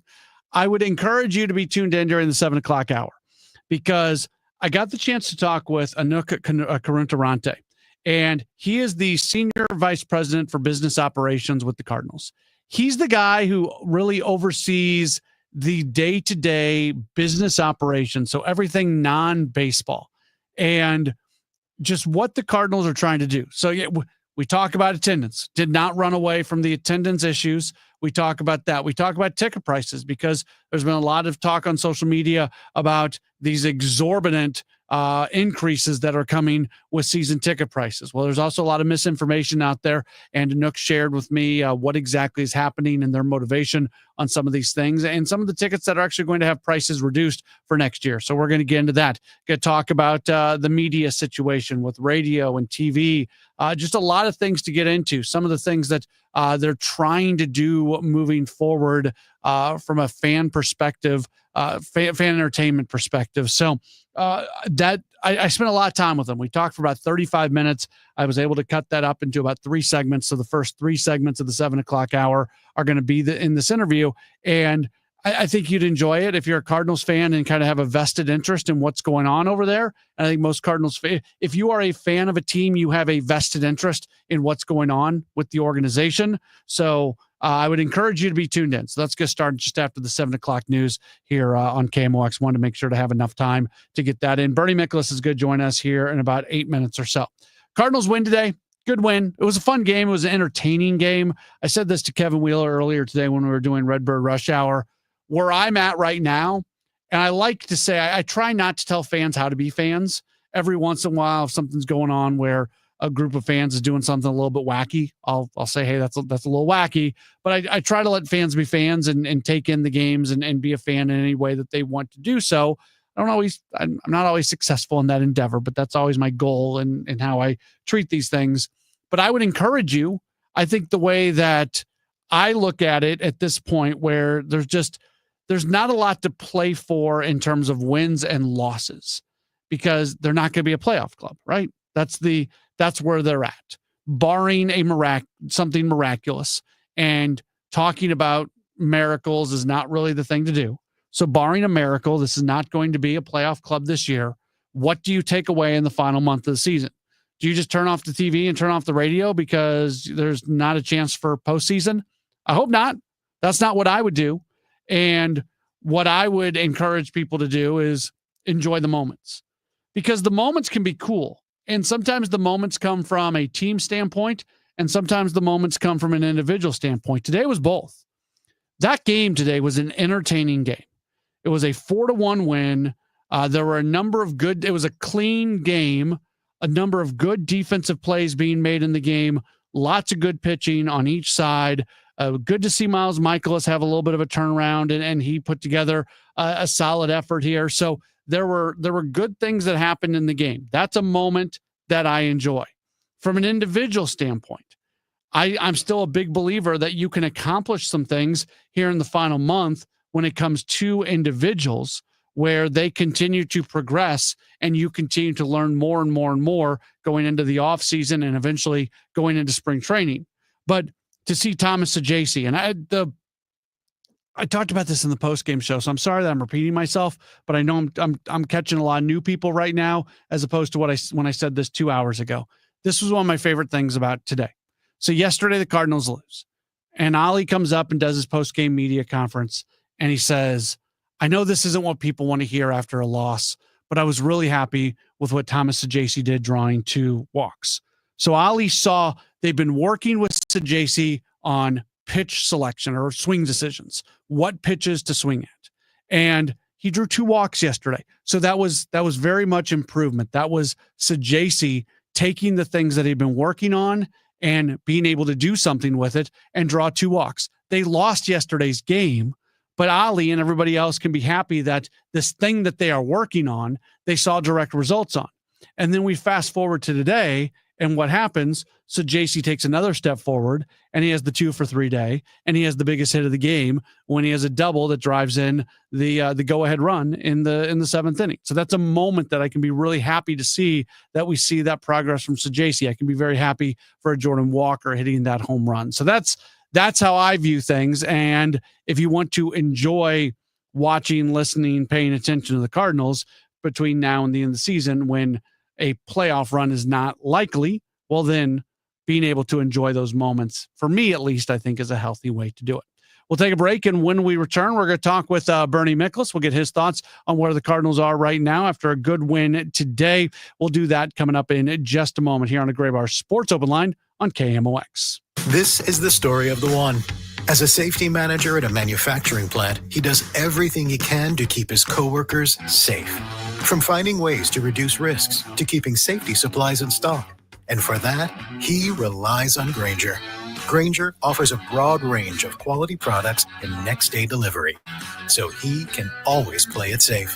Call 1-800-GRAINGER, click Grainger.com, or just stop by. Grainger, for the ones who get it done. Hi, my name is Christina Straight, the owner of Straight Realty, and I'm asking you, what do you want in a realtor? Do you want experience? I've been a broker for over 21 years. Do you want to know how much I've sold? I've sold over $500 million, yes, $1 billion with a B, in sales. Do you want value? I now list properties for only 2%. So if you're looking for all these things and want the best, then call me 314-441-4444. Why pay more than 2? You can also listen to my podcast on my website, straightrealty.com. Commissions are not regulated and negotiable. Straight Realty is a licensed broker in the state of Missouri. Actual price will depend on product and subscription plan. Featured products or compounded drug products, which the FDA does not approve or verify for safety, effectiveness, or quality. Prescription products require an online consultation with a healthcare provider who will determine if appropriate. See website for details, restrictions, and important safety information. Want a boost in and out of the bedroom? Hims has you covered. Introducing a new 2-in-1 approach to level up your game. Tadalafil for better bedroom performance and zinc for testosterone support. Put it all together and you've got what you need to turn things all the way up. Getting started is simple. Just go to hims.com/joy to start your free online visit. Through Hims, you can access ED treatments including pills, chews, and more. 100% online.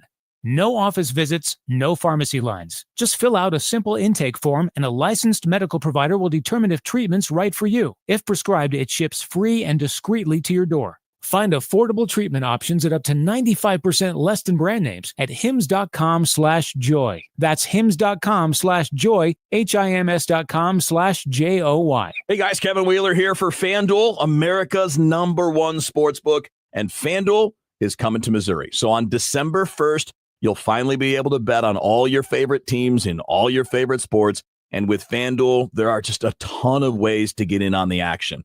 You can bet on everything from the money line to over-unders to which team's going to win it all at the end of the season. And with live betting, you can make it more immediate. You can even pick which player is going to score the next touchdown, and then the one after that, and the one after that, and so on. And I can't tell you how excited I am because I love FanDuel. I've been with them since they launched their daily fantasy games, and I've been using the FanDuel Sportsbook for years now when I've been in states that allow me to play. Well, coming December 1st, Missouri is one of those states. Now you and I, we can experience FanDuel in the comfort of our own homes. So see for yourself why FanDuel is America's #1 sportsbook. FanDuel, play your game. 21 and older and present in Missouri. Gambling problem? Call 1-800-GAMBLER. Calling all future sportscasters. Sharpen your skills and learn from the best of the Missouri Broadcasters Association Sportscasters Forum, Tuesday, September 16th in St. Louis. Join Cardinals beat reporters, broadcasters, and the legendary John Rooney, the voice of the Cardinals, for insider sessions on play-by-play, interviewing, reporting, and more. Then cap the day with a Cards-Reds game at Busch Stadium. Open to college students and broadcasting pros. Just $10 for students, lunch, and a game ticket. Space is limited. Register by September 2nd at MissouriBroadcasters.org. Representative Jason Smith stopped a massive tax hike by voting to make the 20% small business tax deduction permanent. This means Missouri's small businesses can grow, hire, and invest in our communities. Visit smallbusinessdeduction.com and thank Representative Smith for protecting America's small businesses. Paid for by the National Federation of Independent Business. 104.1 FM KMOX, the voice of St. Louis. Stronger than ever.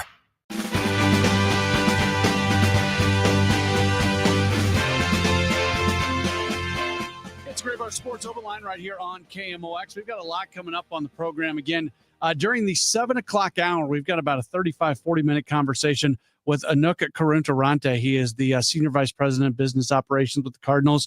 Talk through a lot of things like attendance and ticket prices and everything. So I think you'll be interested to hear that. Right now, we're very happy to welcome on to the program, brought to you by Saliga Heating and Cooling. It's our good friend, Bernie Miklas. Bernie, always appreciate your time. How are you? Oh, I'm always very happy to have a chance to visit with you. How you doing? I'm great. I'm good. I listened to Oliver Marmol talk about something last night, and I'm really glad we're talking today because I wanted to get your thoughts. Last year, we spent a ton of time talking about the Cardinals' inability to hit velocity, and we haven't talked about it as much this year, yet it was something that was brought up yesterday by Ollie. And Bernie, it still very much is an issue. This is a team that doesn't have a lot of guys that have the ability to turn on 100+ mile per hour pitches. It's pretty alarming, and you can even dial it down a little bit. Like I was doing my own research today, and frankly, I took it from their offense was really good for basically, almost to the end of June, but since June 30th, their offense has just been on a slow, steady decline. And the only reason I'm bringing that up, I wanted to look at the collapse and I wanted to see this fastball factor in the collapse. And it's really, really bad. Talking about 95, any kind of pitch is 95+ miles an hour. The Cardinals have, I think they are 29th in batting average and 30th in slugging and right on down the line. And, then I looked at individual hitters, and it's just not a lot of them are, can handle the high fastball or any kind of four-seam fastball. I don't know what the answer is, and I said this in something that I wrote, earlier today. That I'm not even joking when I say it. I think we're going to see under Chaim Bloom and Rob Cerfolio and all of those really smart people. I think they're going to start scouting hitters differently. Mm-hmm. I mean, how can you not, in effect, say, well, wait a minute. We have to look for guys that have shown a consistent ability to handle high velocity stuff and do well against it. Just like the Cardinals under Chaim Bloom, working with Randy Flores this year, decided, well, we need guys who can throw hard. We just don't have enough of them. And they made a concerted effort to change their philosophy. Does it sound silly that I think they got to change their philosophy when it comes to velocity with their hitters too. They need guys who can hit that stuff. Yeah. I'm not trying to be a smart aleck here, but when the opposing team's scouting report can be throw fastballs, that's not good. No, that's exactly right. No, you're not being a smart aleck, because it's true. And here's the deal, and I won't bore you with numbers, but I went and looked at every other category since June 30th, right? The Cardinals hit changeups. They hit breaking pitches pretty well. They handle curves and sliders pretty well. I mean, they're not like awesome against the sweeper, but that's true of a lot of teams. So to your point, it really is that simple, because it's like, well, don't waste time with throwing junk, because just go right after them. It makes it a lot easier for pitchers to game plan. We've discussed this a lot, but I'll bring it up again. It's the guys who are on the team right now. Many of them are nice players. Many of them are players that you can win games with, but they can't be your best players. And that's the problem here, Bernie, that they don't have upper echelon talent right now on this roster. Well, absolutely. And I'm going to, pardon me for using like a fairly recent bit of baseball parlance, but, in major league clubhouses and sort of in the whole major league insider culture, so to speak, I know broadcasters have picked up on it too. There's two kinds of hitters. There's guys and there's dudes. Mm-hmm.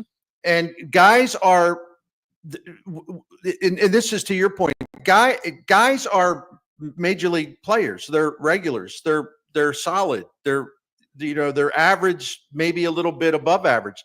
They're fine players. They're called guys. The dudes are star players who can elevate your team simply by themselves. And if you have two or three of them, if you have like 2-3 dudes in your lineup, your offense will be good. The Cardinals have too many guys and not enough dudes. That's what it comes down to. It happened quickly too, because 3 years ago, when Goldschmidt and Arenado were top 3 MVP guys, you had 2 dudes right there. And that was, I remember being in Milwaukee. I think I've said this a million times, so I've probably said it to you. When I was covering the Brewers and they're playing the Cardinals, it just always felt like those 2 guys were coming back around, and you were always thinking, when does that duo come back up? And having that in the lineup impacts everything else in the game. There's no doubt about it. And in addition to Goldie and Arenado, and they were great first and third, as everybody knows, in the MVP voting that year. But then, you look and you had Albert Pujols was a dude. He had an OPS plus of 151. He hit 24 home runs, most of them in from the middle of June on. Lars Nootbaar had his best season. He was kind of a dude. Donovan was good. They had like 7 or 8 guys who were above league average offensively, but they had at least 3 dudes with Goldie and Pujols and Arenado. And they had a couple of younger guys who looked like they could turn into dudes. And that hasn't quite happened. But to your point about 2022, they were loaded with that kind of talent. They really were. Yeah. It's people keep talking about this Cardinals team being boring, and then they always make that next jump to small ball, whitey ball, yada, yada, yada. Can't play it. It doesn't matter if you can or not. If you want to say the team's boring, the team's not boring because they don't put the hit and run on. The teams, you can argue they're boring is because they don't hit home runs. St. Louis has got a fetish for small ball. And listen, I love small ball, but this team does not play it well. And this is, without sounding like a jerk, and I do, and I apologize, it's like, know your team. In other words, if you follow the Cardinals, you got to do a better job of knowing the team. Like, you don't sit there, you got to play small ball when this team is really bad at it. They don't steal bases well. They're one of the worst teams in the league statistically in productive outs, moving runners over. They don't run the bases well. They have a terrible sacrifice bunt success rate. They're down there in the rankings for sack flies and everything else. So everyone would say small ball, small ball, small ball. Well, who are these players that are going to do it? They don't have that kind of style of a team. So I don't understand it. The problem with the Cardinals offense right now, it's like the two worst things you can have about your offense, other than striking out a million times. Since June 30th, and again, they've got the worst offense in baseball since June 30th. That's why I always talk about June 30th. They've literally scored fewer runs than anybody since then. The Cardinals are one of the worst teams in the majors since the end of June at drawing walks and also getting on base. They have a very low on base percentage. Well, if you're not a power team, and they're not a power hitting team because they're down in the bottom 3 or 4 in slugging and home runs. So let's see, you can't hit home runs. You don't hit home runs. Your slugging percentage is awful. But you also don't get on base. I mean, so if you don't have a power hitting team, you got to have at least you got to have a team that gets on base a lot, and then you have a chance to score some runs that way. But they don't do that. It's like the worst of both worlds. Very little power and they've lapsed into this terrible rut of like just not getting on base. Their walk rate since the end of June is one of the worst in Major League Baseball.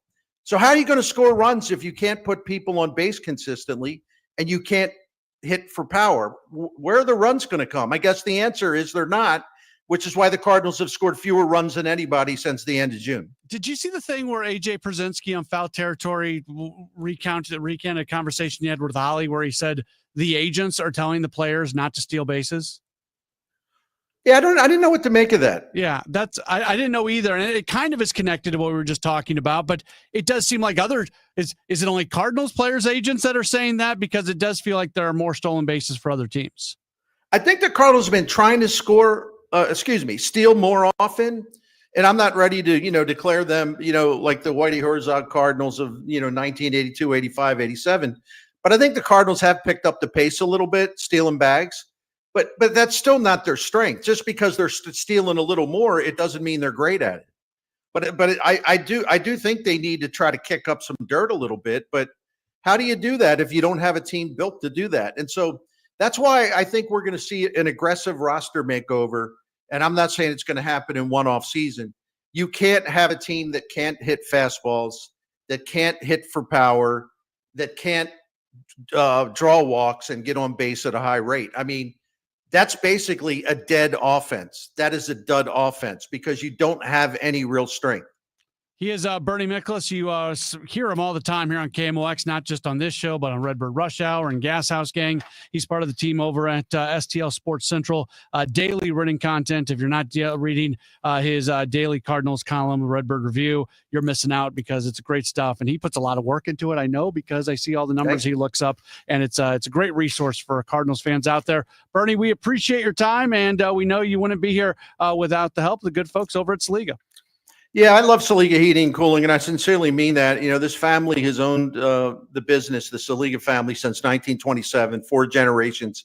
And I come from a family that had a generational business like that, where all the kids, all the grandkids, worked in the family business, and it went on like that for 30, 40 years.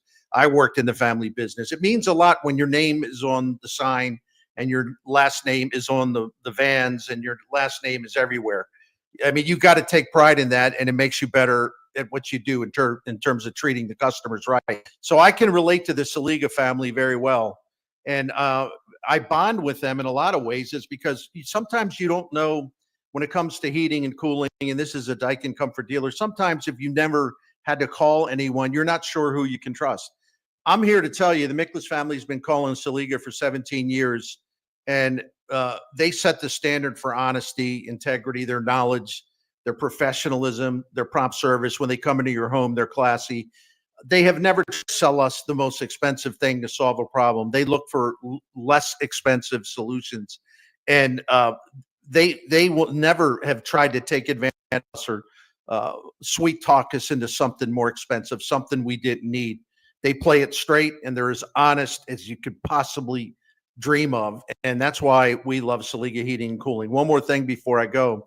They have a priority club. We're members of it. It's a maintenance plan. It's going to save you money by extending the life of your current equipment, and it has saved us a lot of money. So find out more about that and everything else with Saliga Heating and Cooling by going to SaligaHeatingandCooling.com. Thank you. Some people hit the bars on Friday night. Amy, she's diving deep into congressional maps. I want your review of the Talleyrand essay by 4 next Thursday. I'm so excited. John Adams, Talleyrand, and gerrymandering. Sign me up. Friday night, baby. Working for you, the Chris and Amy Show. It's the wildest thing she's done on a Friday in 5 years. Weekdays at 9 on the voice of St. Louis, 104.1 FM, KMOX. Missouri, get ready! DraftKings Sportsbook, America's top-rated sportsbook app, is coming soon to the Show Me State. Later this football season, you'll be able to bet same-game parlays, money lines, props, and more right here in Missouri. Whether you're backing Kansas City to dominate on Sundays or sweating your basketball picks, DraftKings Sportsbook brings everything you want to elevate your game day, including live in-game betting, lightning-fast payouts, and endless ways to get in on the action, all right from your phone. And when we go live in Missouri, you'll be betting from home with the top-rated sportsbook trusted by millions. Safe, secure, and ready to deliver the action like never before. Download the DraftKings Sportsbook app and use code KMOX now to gear up for launch in Missouri. Be the first in line for exclusive promos and can't-miss offers. That's code KMOX in partnership with DraftKings Sportsbook. Gambling problem? Call 1-800-GAMBLER. 21 and over. Physically present in Missouri. Eligibility restrictions apply. Terms at DraftKings.com/sportsbook. Subject to regulatory licensing requirements. The smartest way to do your homework is Heckman Lumber. Warm weather means homework for homeowners. And for 80 years, Hackman Lumber has been the trusted name for home improvement. If your homework means a new deck, turn to the deck experts at Hackman Lumber. Browse the largest inventory of decking materials and accessories in Missouri. Talk with our experts about treated lumber, cedar, TimberTech, Trex, Envision, Decorators, and Duralife to find the perfect deck for you. Choose from endless railings, balusters, and LED deck lighting options. Hackman Lumber has been serving homeowners and pros for 80 years, and they will not be undersold on in-stock decking materials guaranteed. Whether you DIY with their expert advice or need a trusted contractor, Hackman has you covered. They are now an authorized steel dealer and stock a huge selection of grills. So celebrate summer with a new Big Green Egg, pellet grills, Weber gas, or charcoal grill, and all the accessories you need for the perfect backyard setup. Visit Hackman Lumber's showrooms in St. Charles, Pacific, and Troy, Missouri, or HackmanSTL.com. Feel like everything's clouded by doubt? Visit CaliforniaPsychics.com. Our psychics are available to talk 24/7, and we guarantee if it's not life-changing, it's free. Experience the joy of certainty.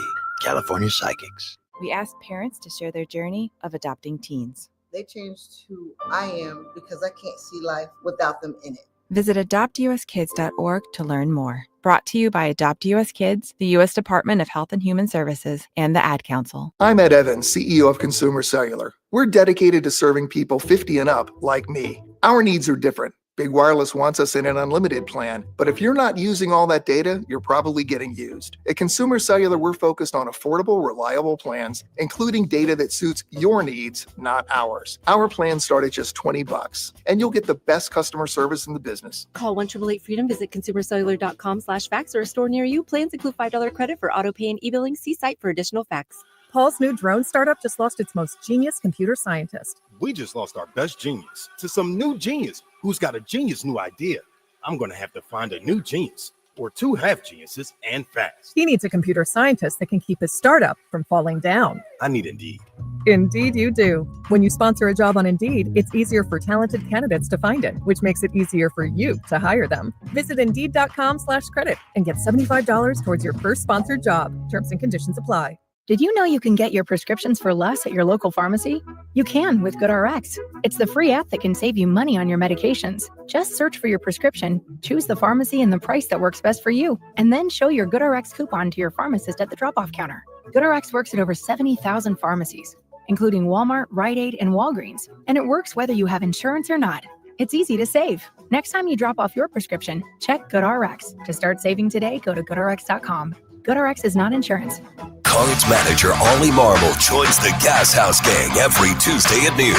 Sponsored by Siteman Cancer Center on the voice of the Cardinals, 104.1 FM, KMOX.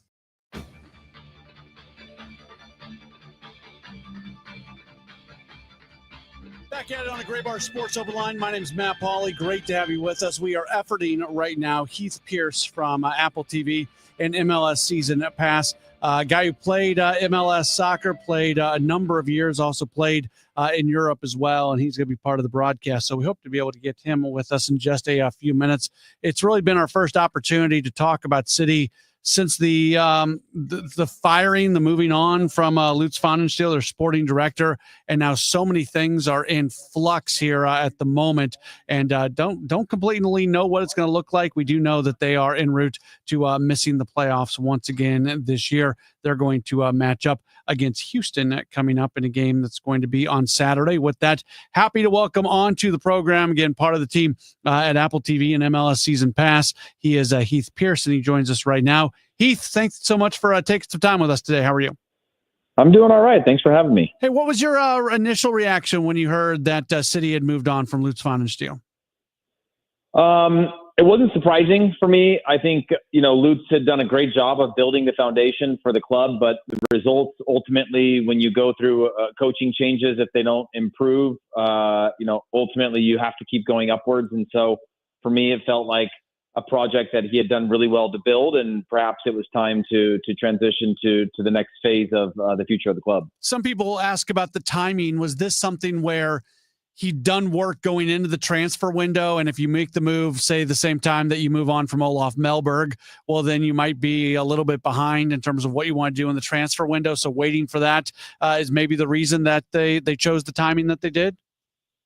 Yeah, I think when you look at the timing of it, you would have to assume, and I'd actually heard from a few people who were having casual conversations about the head coaching job through Lutz. And so you would have to assume that he was active in the marketplace for the next players, active in the marketplace for what they're looking at in terms of the coaching staff.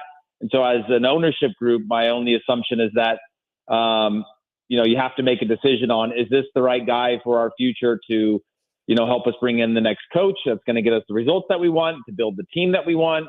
You have Olaf came in and playing a very different type of style than Bradley Carnell. You see Bradley Carnell at the moment just doing really well with the Philadelphia Union in that sort of Red Bull style of play. And so when you think about that, and then the interims that have stepped in, whether that's John Hackworth or otherwise, you kind of have to take, at a certain point, take a step back and have a holistic point of view as to, okay, we've done well to get the club to this point. We came out firing in year one. We've had some struggles. Obviously, the club's dealt with a number of injuries of the best players, like any club has had as the congestion of fixtures continues to grow. But now looking at the next window, and by window I mean kind of 3 to 5 years, you have to be able to take a holistic look at your team and your staff, and really look and see, is this the right person to carry us forward as a club? You mentioned how they've looked different under the coaches, but some of the kind of tenets have stayed the same. They're at a base level, there's a certain style that they want to stick with under Lutz, and all indications are they want to continue to play in that kind of way. The way City wants to play, do you feel like with the resources that they have, the kind of players they're going to be able to bring in, the money that they're going to be able to spend, is this something that can work for them long term? I think so. I think when you think about the way that they want to play, it's a very rewards-based system, right? In terms of being high energy, being good on the counter press.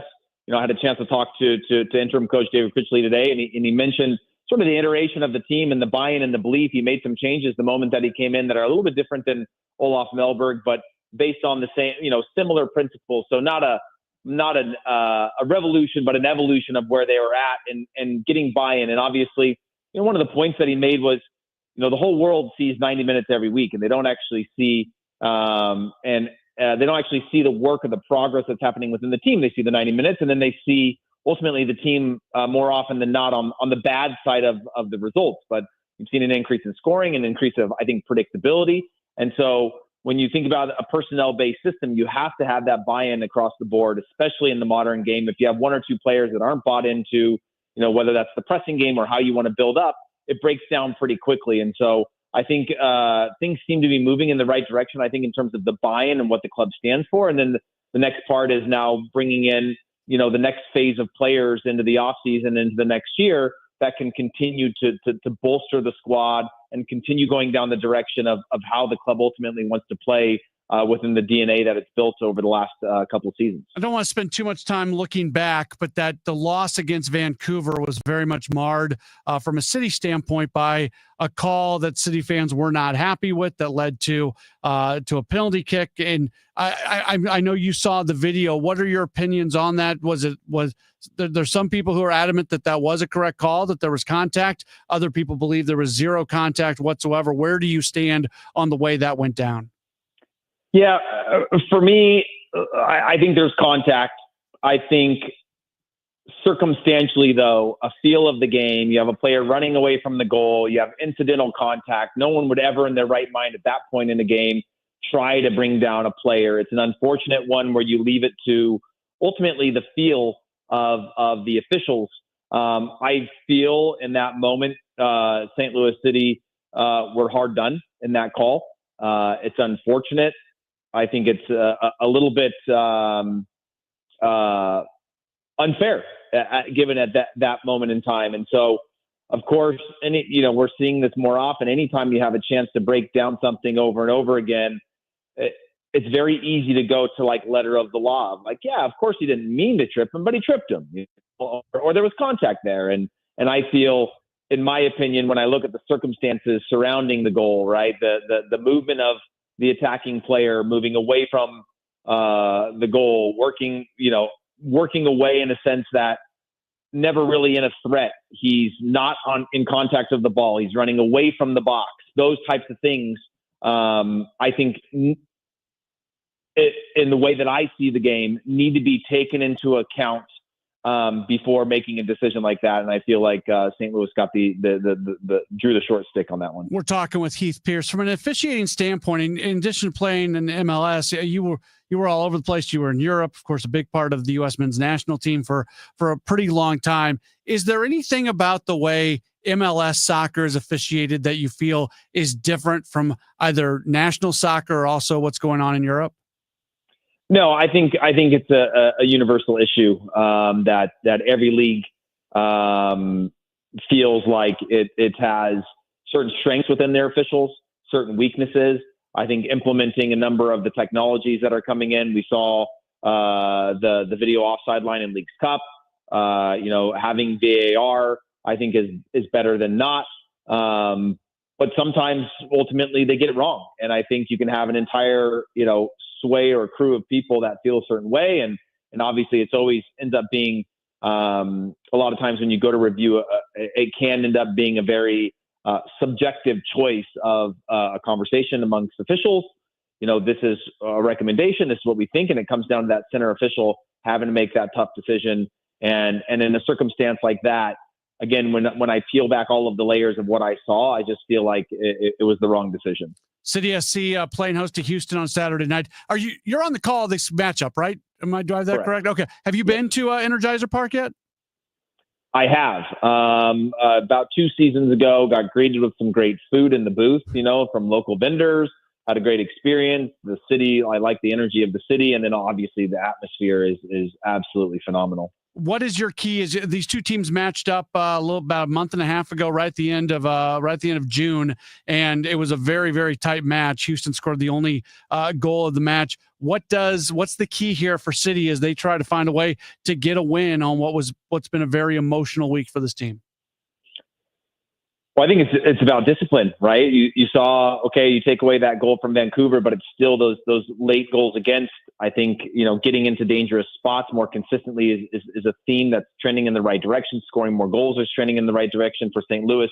But against Houston, they play with a high energy as well. They're vulnerable, right? They're a little bit fragile in terms of a team right now. I know the mood within the locker room is really good.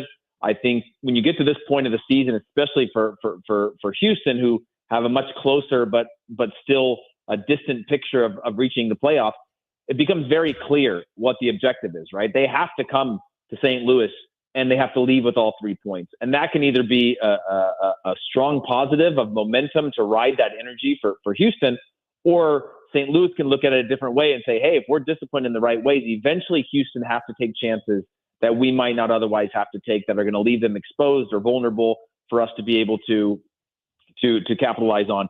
And then it ultimately comes down to the boxes, right? Box defending for St. Louis, and then being dangerous on the attacking end. We know that the front four from St. Louis are continuing to improve and get better and better. It's good to see sort of that consistent lineup in these over these last couple of games on the attacking end.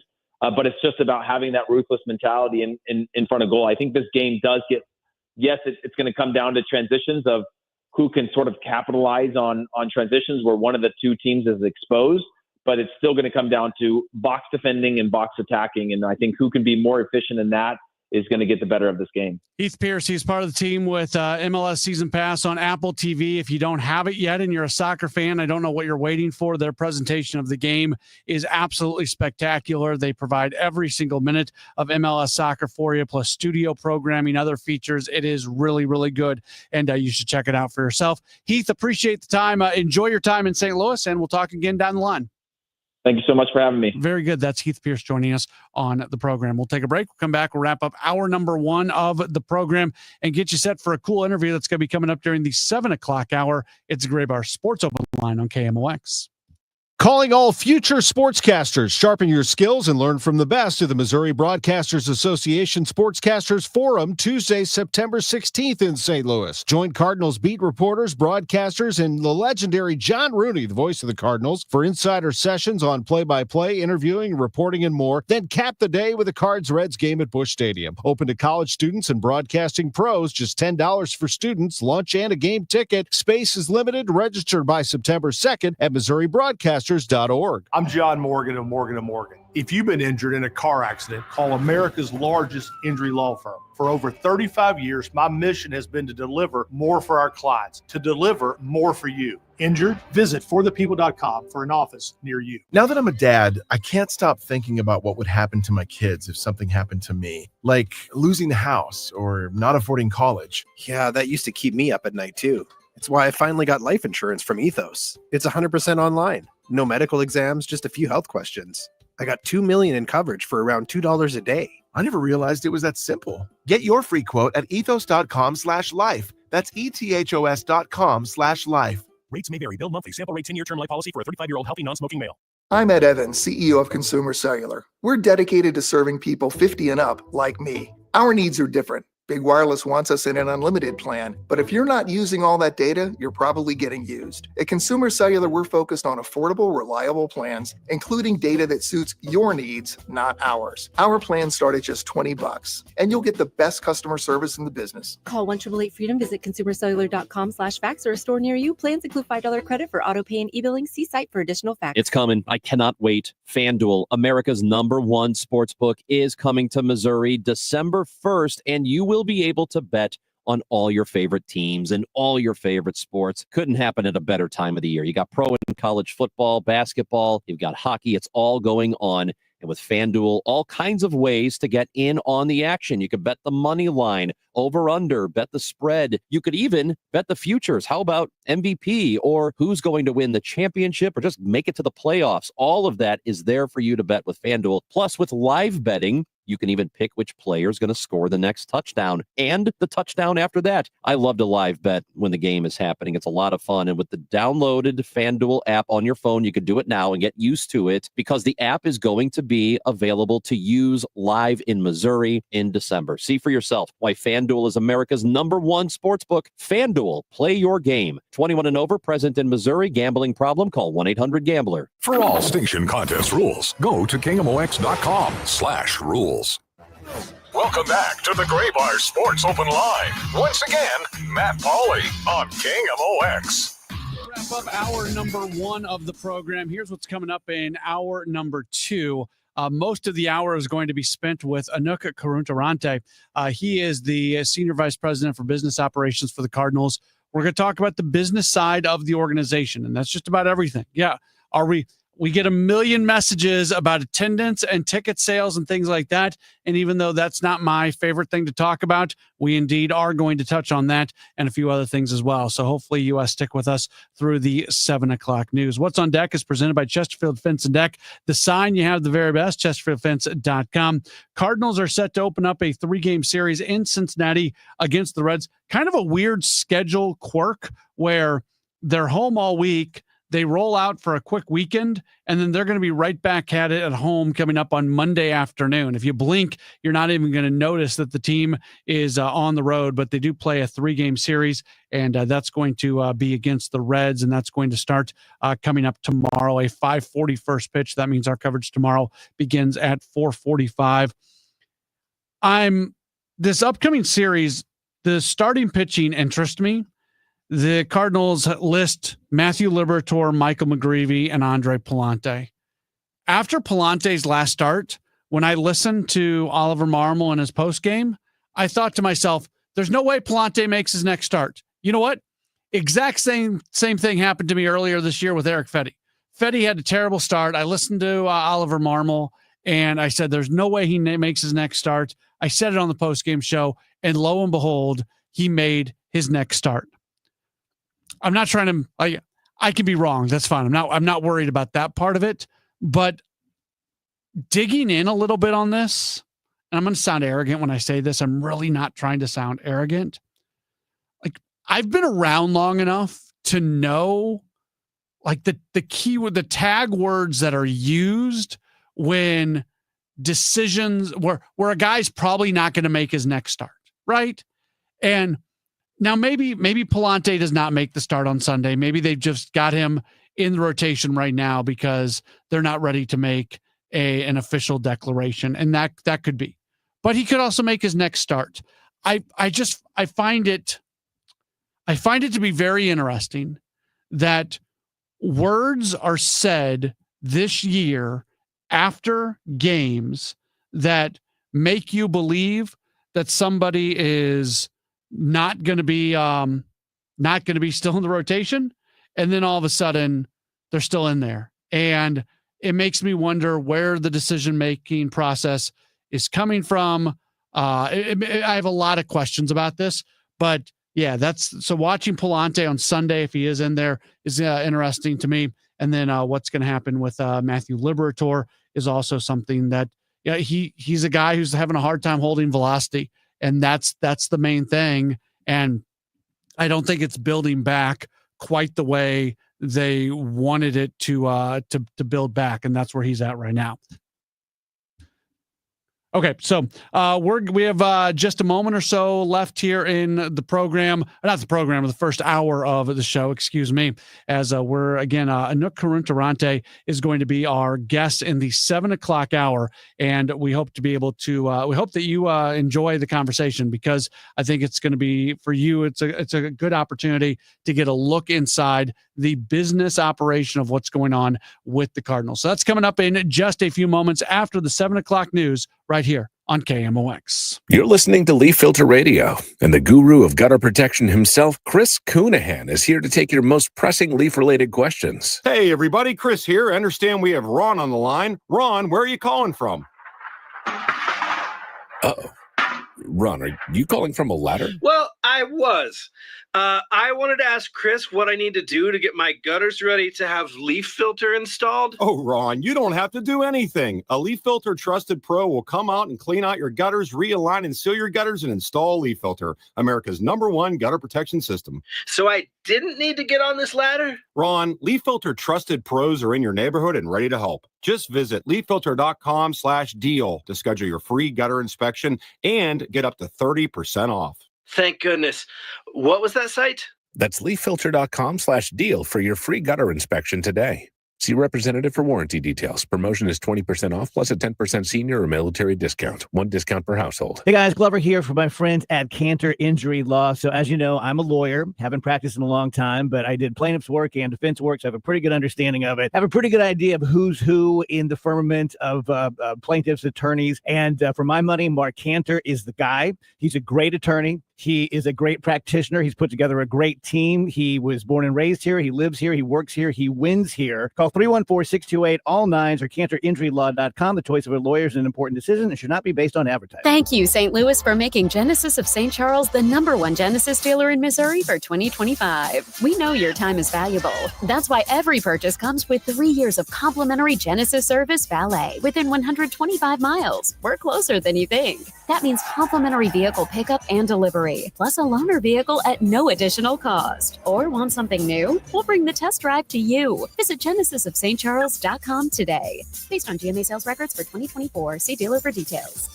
If you have unfiled taxes or are in debt to the IRS, this is important news. Did you know the IRS has programs specifically designed to help people struggling with tax debt? Powerful tax assistance programs that can save you thousands if you qualify. No one knows these programs better than the experts at Optima Tax Relief, America's most trusted tax resolution firm, A-rated by the Better Business Bureau. Their award-winning team of tax attorneys and licensed professionals have resolved over $1 billion of tax debt for their clients. One call to Optima can start the process, helping to end your worries about wage garnishment, asset seizure, and other IRS actions. Make sure you're getting the best options to solve your tax problems. Call the experts at Optima today for a free confidential consultation. Call 800-473-9933. 800-473-9933. 800-473-9933.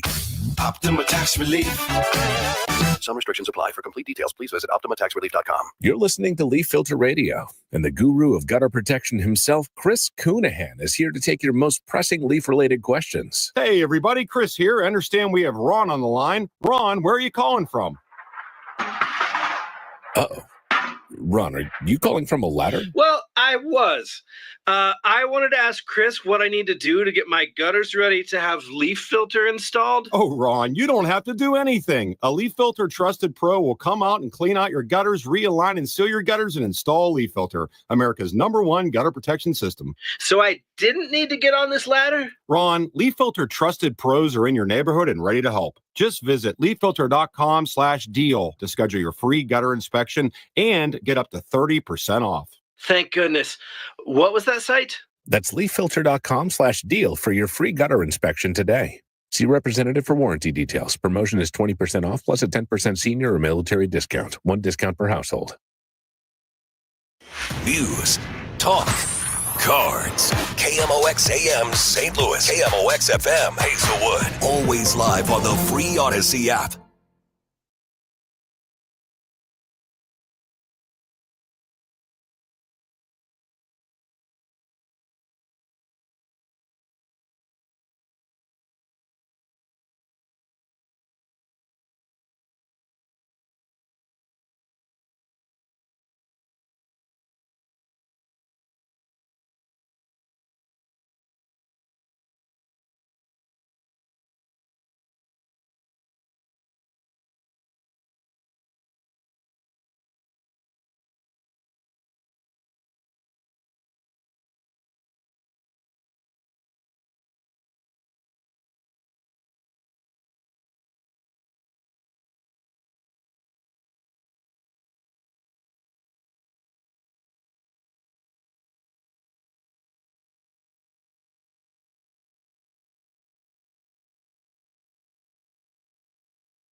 At 7:03, we've got some sunshine. It's setting 78 degrees downtown at the Arch.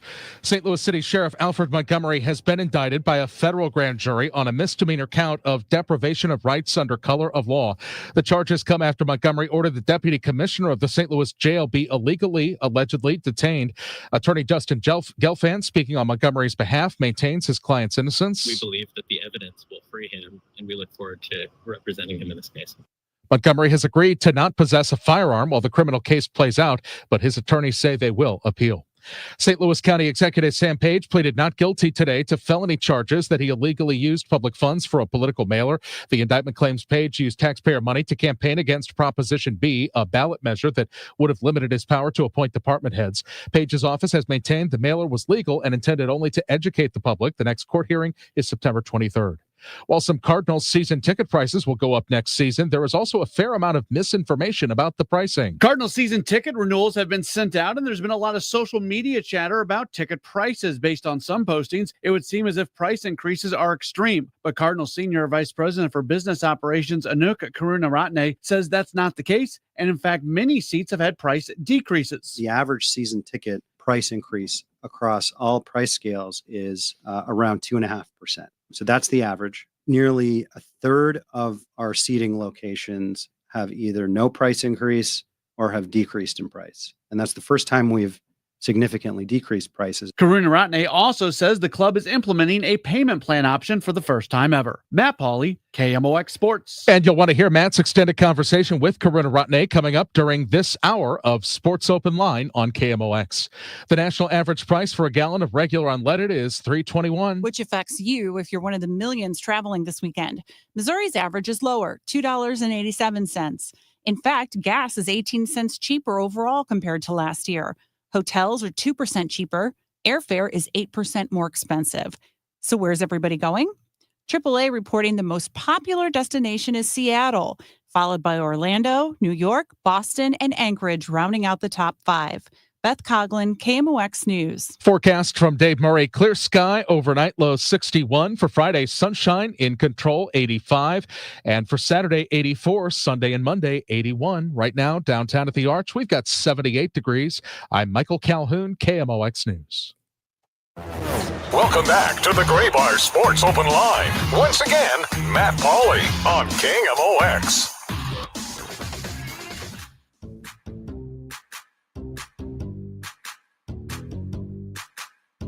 Welcome back in. It is the Gray Bar Sports Open Line right here on KMOX. My name is Matt Pauley. Into our second and final hour of the program.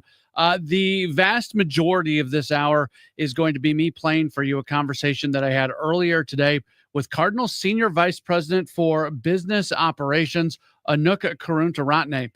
He's a really interesting guy, has ties to St. Louis as he was at Washington University, came to the Cardinals from the Toronto Blue Jays. This is his second season, and this is really the first season where I feel like some of the changes and some of his impact that he wanted to have on the Cardinals have really started to come through. So I just wanted to, I've been wanting to do this really since the beginning of the year, but I'm glad I was able to do it now because we've gone through so much of the season and we've got a few more talking points to get to.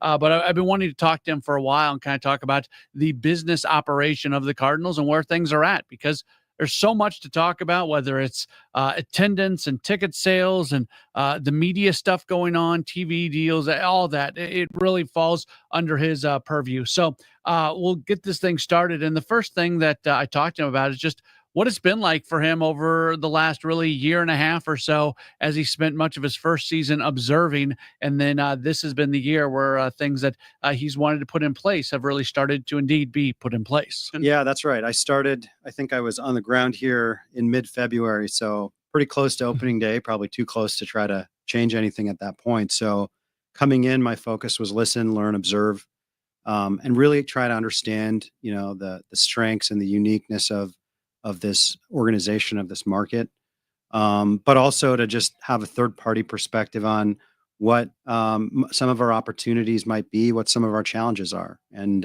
where we need to evolve. You had spent time in St. Louis from your time at Wash U. You spent time in Major League Baseball with the Toronto Blue Jays. So there's a familiarity with a lot of things, but not everything. As you walked in and went through that observation, what struck you? What maybe did you see with this organization that you weren't expecting to see?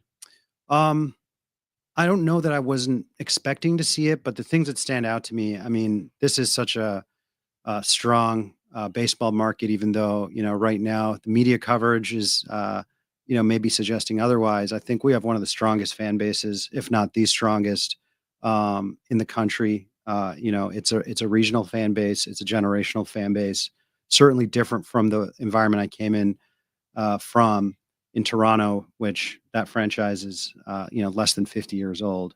Here, we'll soon be 150 years old. So, just the history and the tradition, probably one passion, both from our fans and from within the organization.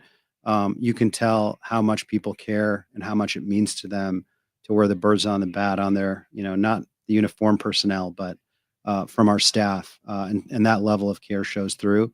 So those are some of the strengths. I think in terms of opportunity, some of them are situational, going from a 20-year run of success into more of a transitional, at least in terms of record, period of time presents, different opportunities. And then in terms of just how consumer behavior, fan behavior, and expectations are evolving, whether that's driven by technology or media, and what that means in terms of how we have to meet those fans where they are today. Their expectations for live entertainment have evolved. The way that they consume media has evolved, and that necessitates us to think differently about how people want to engage with the Cardinals, whether that's on social media or TV or here at Busch Stadium. So I think those were some of my initial observations. I should have probably led with this, but in your job, your responsibilities from a business operations standpoint, there's the baseball side and there's the business side, and you're very involved, kind of, right there at the top, kind of leading this business operation. So, is it correct to say, for people listening, if it's not directly connected to baseball, it comes somewhat under your purview? Yeah, for the most part, my focus is on sales, marketing, our broadcast relationships. Sales being both ticket sales and corporate partnerships. And then some of our back office functions like HR, IT, strategy. So, I think that's a helpful way to think about the two sides of the house. I think people like to know, business folks working in a baseball team, do they love baseball? So I ask you that. Where are you at in terms of watching the game, enjoying the game, loving the game? Yeah, I would say baseball is too much of a grind to not love it. If you're going to work in this game, it will weed out those who don't have a passion for it. So this is my 10th season, and it's gone, incredibly fast. But I've always been a huge sports fan, always been a baseball fan. I grew up in Vancouver on the west coast of Canada. And so, proximity wise, I grew up following the Mariners, and then the Blue Jays eventually, as they kind of grew their fan base across Canada. So baseball has always been a big part of my life. Sports has always been a big part of my life. And, I get a lot of energy in the morning, getting out of bed, knowing that I'm coming here as opposed to any other job that I could have. So yeah, it's special. One of the things I enjoy about our conversations is I feel like when I say things, you're listening to what I say, and very often there's a follow-up question. I don't know if there's anybody I talk to very often that I get as many follow-up questions on things than you. I'll mention something about my past jobs or whatever. There's a natural curiosity, it seems like, with you that I've noticed. How important is it for you to indeed have curiosity and just to kind of see things in as many ways as possible? Yeah, it's really important. I think, I'm not somebody who claims to know all the answers, and I say this to our staff all the time, but it's more important to think about asking the right questions. And if you ask the right questions, that's at least you're on the path to figuring out what the answer should be. And so for me, part of my values are humility is important. And you have to be humble to be open-minded enough to get better. And our job here is to improve and get better, both on the field and off the field. And so without humility you can't do that. You can't be open-minded enough to even be curious, because you have to accept that there's things that we can get better at in order to get better. So, that's I think one lens of that. The other is, and it's been a big focus for us this year, is we need to be asking questions of our fans, because as we think about the business side of the organization, in the end, our stakeholders are our fans, whether that's season ticket holders, whether that's single game ticket buyers, or people that are watching on TV or streaming, or in any other way that they'd engage with the Cardinals. That's ultimately who our boss is. And we need to understand what's important to them, and especially if those things have changed over time. So we've spent a lot of effort and energy this year on trying to understand what our fans want, either reconfirming things we already know, or in some cases discovering things that we didn't know were important to them, and then trying to reflect those things in the experience, whether that's in the ballpark or in how they interact with us in other forms. So I guess, a lot of that does come from curiosity, but it's driven by the desire on how can we get better. That's the focus. And I think the same mindset is true on the baseball operations side.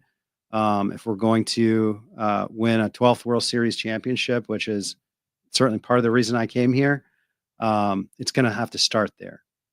Anook Karunaratne is continuing to join us, Senior Vice President of Business Operations with the Cardinals. A couple of things that are new this year: the Friday Night Live with everything going up in right field, and also the post-game concerts that took place this year as well. What's been the response to those? Have you been pretty happy with how those have gone?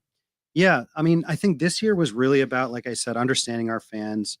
And as we thought about Friday Night Live, the thought was, how can we create an environment that some of our younger fans would resonate with?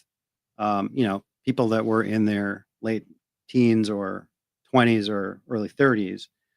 And so the concept of Friday Night Live came out of, how can we create a cool atmosphere pre-game on Friday nights and extend that into the game, extend it post-game. And so we've been really happy with how that's worked. The way it has worked out is that each Friday has been a little bit different in terms of the musical act that's played. So 2 of those Fridays were post-game concerts, as you know. And we've seen a lot of activity in Bud Terrace, where it's kind of Friday Night Live Central, even though it does spill out from there. And it's been really cool to see. And the demographic is reflective of what we hoped to achieve. Not that there's not fans of all ages up there, but you do tend to see a little bit more of a younger demo up there. And so that's encouraging. I think that's an idea that can evolve. This was kind of phase 1 of testing it out. There's been certainly some learnings that we've taken from it, both good and bad, that we hope to address. But we've been happy with how that's gone. And the post-game concerts were kind of a similar thought process, except with a different audience in mind, of people that might decide to come to a baseball game if there was some other reason, like a concert, to come. So that was, one of the groups we were thinking about. And the other is obviously fans that would enjoy supplementing their baseball experience with a concert. And that was a really positive experience. We learned a lot about the logistics of the concert. We learned about maybe like what this market prefers in terms of types of artists, as we start to think about what we might do next year. Country versus rock versus hip hop certainly have a different impact, and like how big the artist is as well. But I would say both of those have been incredibly valuable in terms of helping us understand how that might fit into the bigger picture moving forward. And so for that reason have been successful. You are listening to a conversation with Anook Karunaratne. He is the Senior Vice President of Business Operations for the St. Louis Cardinals. Much more with him coming up. Don't go anywhere. This is the Gray Bar Sports Open Line on KMOX. You might know Gray Bar for cable and connectivity, but there's one more thing you should know us for that can help optimize your project's total value, like our comprehensive electronic solutions for security, AV, wireless, and networking, or our specialized job site services, like material staging and kitting, or maybe our logistics specialists who can help you identify efficiencies and ensure just-in-time delivery. So consider what one more thing you may need to optimize your bottom line and get to know us for that. Yep, Graybar does that. At BOS, we help you bank boldly because sometimes life throws bold moments at you. Like noticing someone used your debit card to buy 100 party store gift cards? That's a lot of party supplies. Don't worry though, BOS has your back when there's suspicious activity on your account. And we work fast to address any fraudulent charges. Are you ready for a better banking experience? Then make the bold move and switch to BOS today. Visit bankwithbos.com. Member FDIC. Are you looking to hire? ZipRecruiter finds the best candidate for your job fast. Try ZipRecruiter for free at ZipRecruiter.com/free. That's ZipRecruiter.com/free. ZipRecruiter.com/free. Rhino Shield is far superior to even the best traditional exterior house paint. Rhino Shield is 8 to 10 times thicker than paint and comes with a 25-year transferable warranty. Rhino Shield is the only ceramic coating company that has been chosen by Disney, This Old House, and 3 times on HGTV's Curb Appeal, where every episode is concentrated on unpainted brick, bonds and seals to stucco, wood, hardy, block, color lock, masonite, and more. No better product for those steel aluminum-sided homes that have become, chalky and tired looking. We coat sloped and flat roofs to extend their lives too. After 15 years, we've got a great reputation and a superior product. As long as it's affordable, why wouldn't you do it? Before you make the costly mistake of painting with traditional paint, you'd be best served to call Rhino Shield today. We are the experts and our evaluations are free. 877-25-RHINO or 877-25rhino.com. Tell them, ladies. No paint, don't Rhino. Go Rhino Shield. Never paint your house again. Rhino Shield. Calling all future sportscasters. Sharpen your skills and learn from the best of the Missouri Broadcasters Association Sportscasters Forum Tuesday, September 16th in St. Louis. Join Cardinals beat reporters, broadcasters, and the legendary John Rooney, the voice of the Cardinals, for insider sessions on play-by-play, interviewing, reporting, and more. Then cap the day with a Cards-Reds game at Busch Stadium. Open to college students and broadcasting pros. Just $10 for students, lunch, and a game ticket. Space is limited. Registered by September 2nd at Missouri Broadcasters. Hi, I'm Andrew Suntrup. Buying your brand new Buick or GMC has never been easier. Here at Suntrup Buick GMC, our family-owned and operated dealership has been proudly servicing St. Charles County for over 30 years by always providing aggressive pricing, a massive inventory selection, and exceptional customer service. Buying from Suntrup means you get the best vehicle at the best price. Visit Suntrup Buick GMC today or visit us online at suntrupbuickgmc.com and save more at Suntrup Buick GMC. You're listening to Leaf Filter Radio, and the guru of gutter protection himself, Chris Coonahan, is here to take your most pressing leaf-related questions. Hey, everybody, Chris here. I understand we have Ron on the line. Ron, where are you calling from? Uh-oh. Ron, are you calling from a ladder? Well, I was. I wanted to ask Chris what I need to do to get my gutters ready to have leaf filter installed. Oh, Ron, you don't have to do anything. A Leaf Filter Trusted Pro will come out and clean out your gutters, realign and seal your gutters, and install a Leaf Filter, America's #1 gutter protection system. So I didn't need to get on this ladder? Ron, Leaf Filter Trusted Pros are in your neighborhood and ready to help. Just visit leaffilter.com/deal to schedule your free gutter inspection and get up to 30% off. Thank goodness.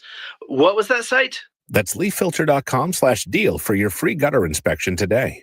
See representative for warranty details. Promotion is 20% off plus a 10% senior or military discount. One discount per household. 11:20 a.m., 104.1 FM, and streaming on the Odyssey app. KMOX is with you, however you listen, wherever you listen.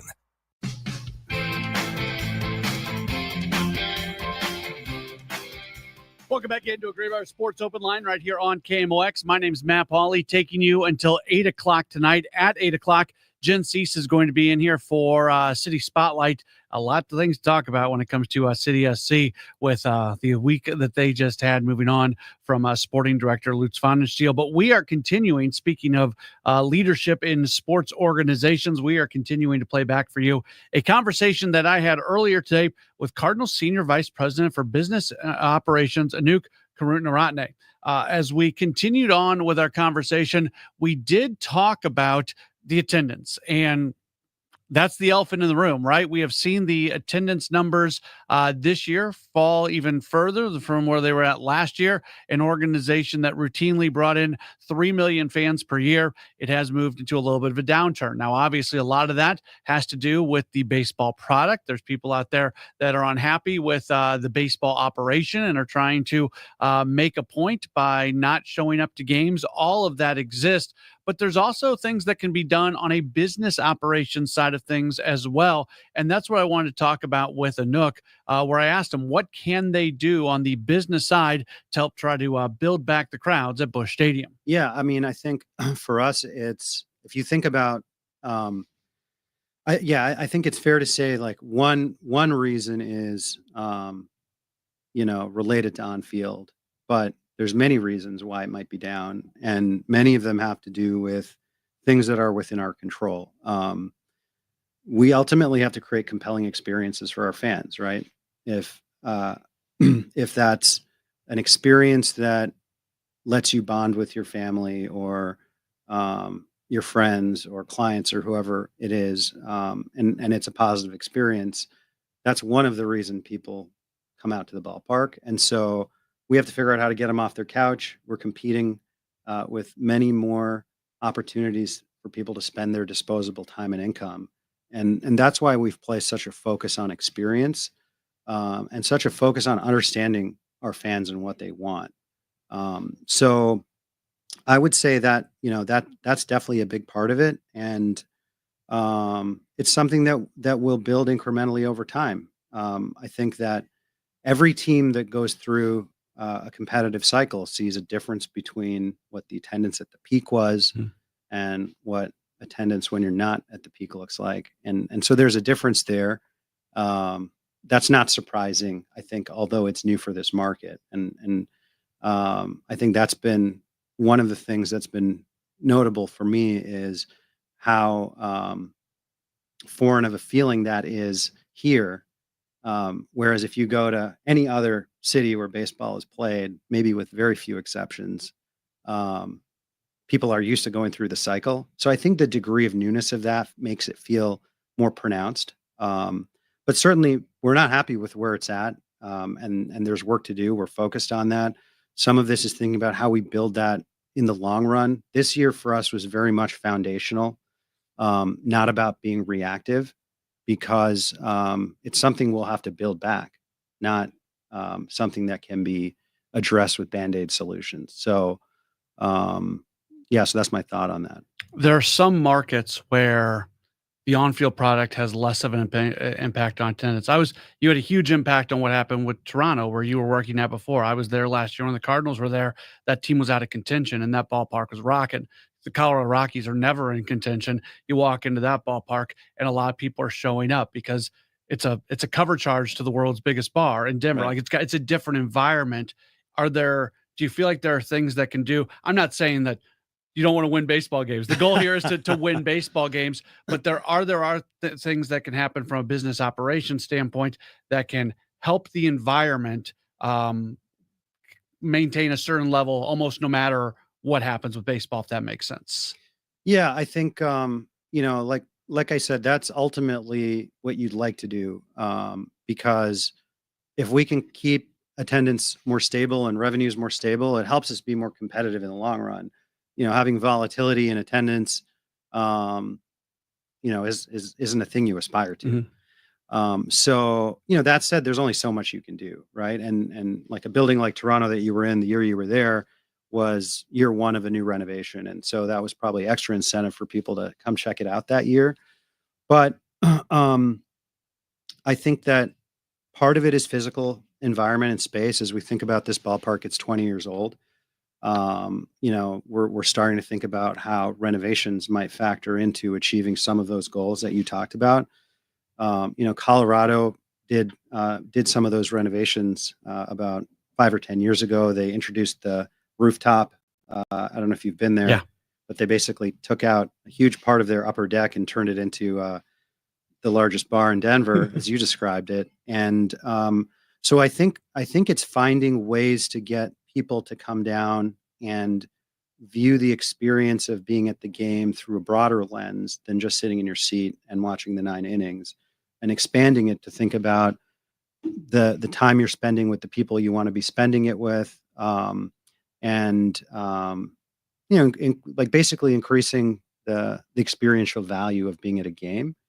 And I think those are things that we'll start to think about here as well. But like I said, that takes time to build, and it takes a long-term view, which is how we're thinking about it.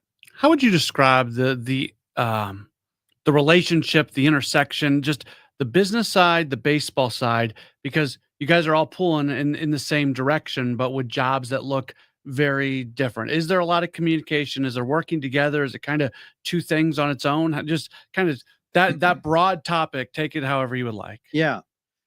I think the most relatable way is it's kind of like two business units in the same company. They really are focused on different things, although there are areas of natural overlap. We're rowing in the same direction. We're rooting for each other.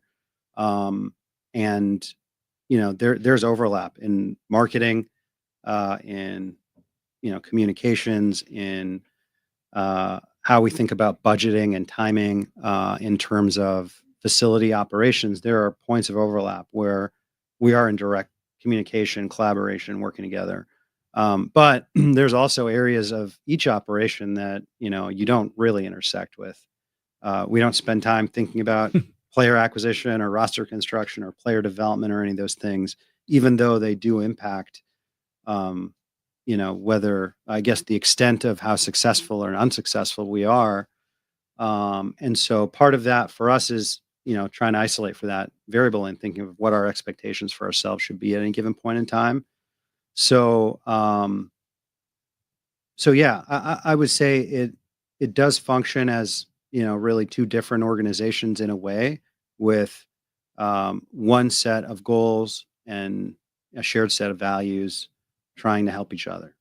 This time last year, maybe this time a year and a half ago, there was such unrest in terms of both regional cable and also sports gambling. Sports gambling starts in Missouri in December. Cardinals have an official gaming partner.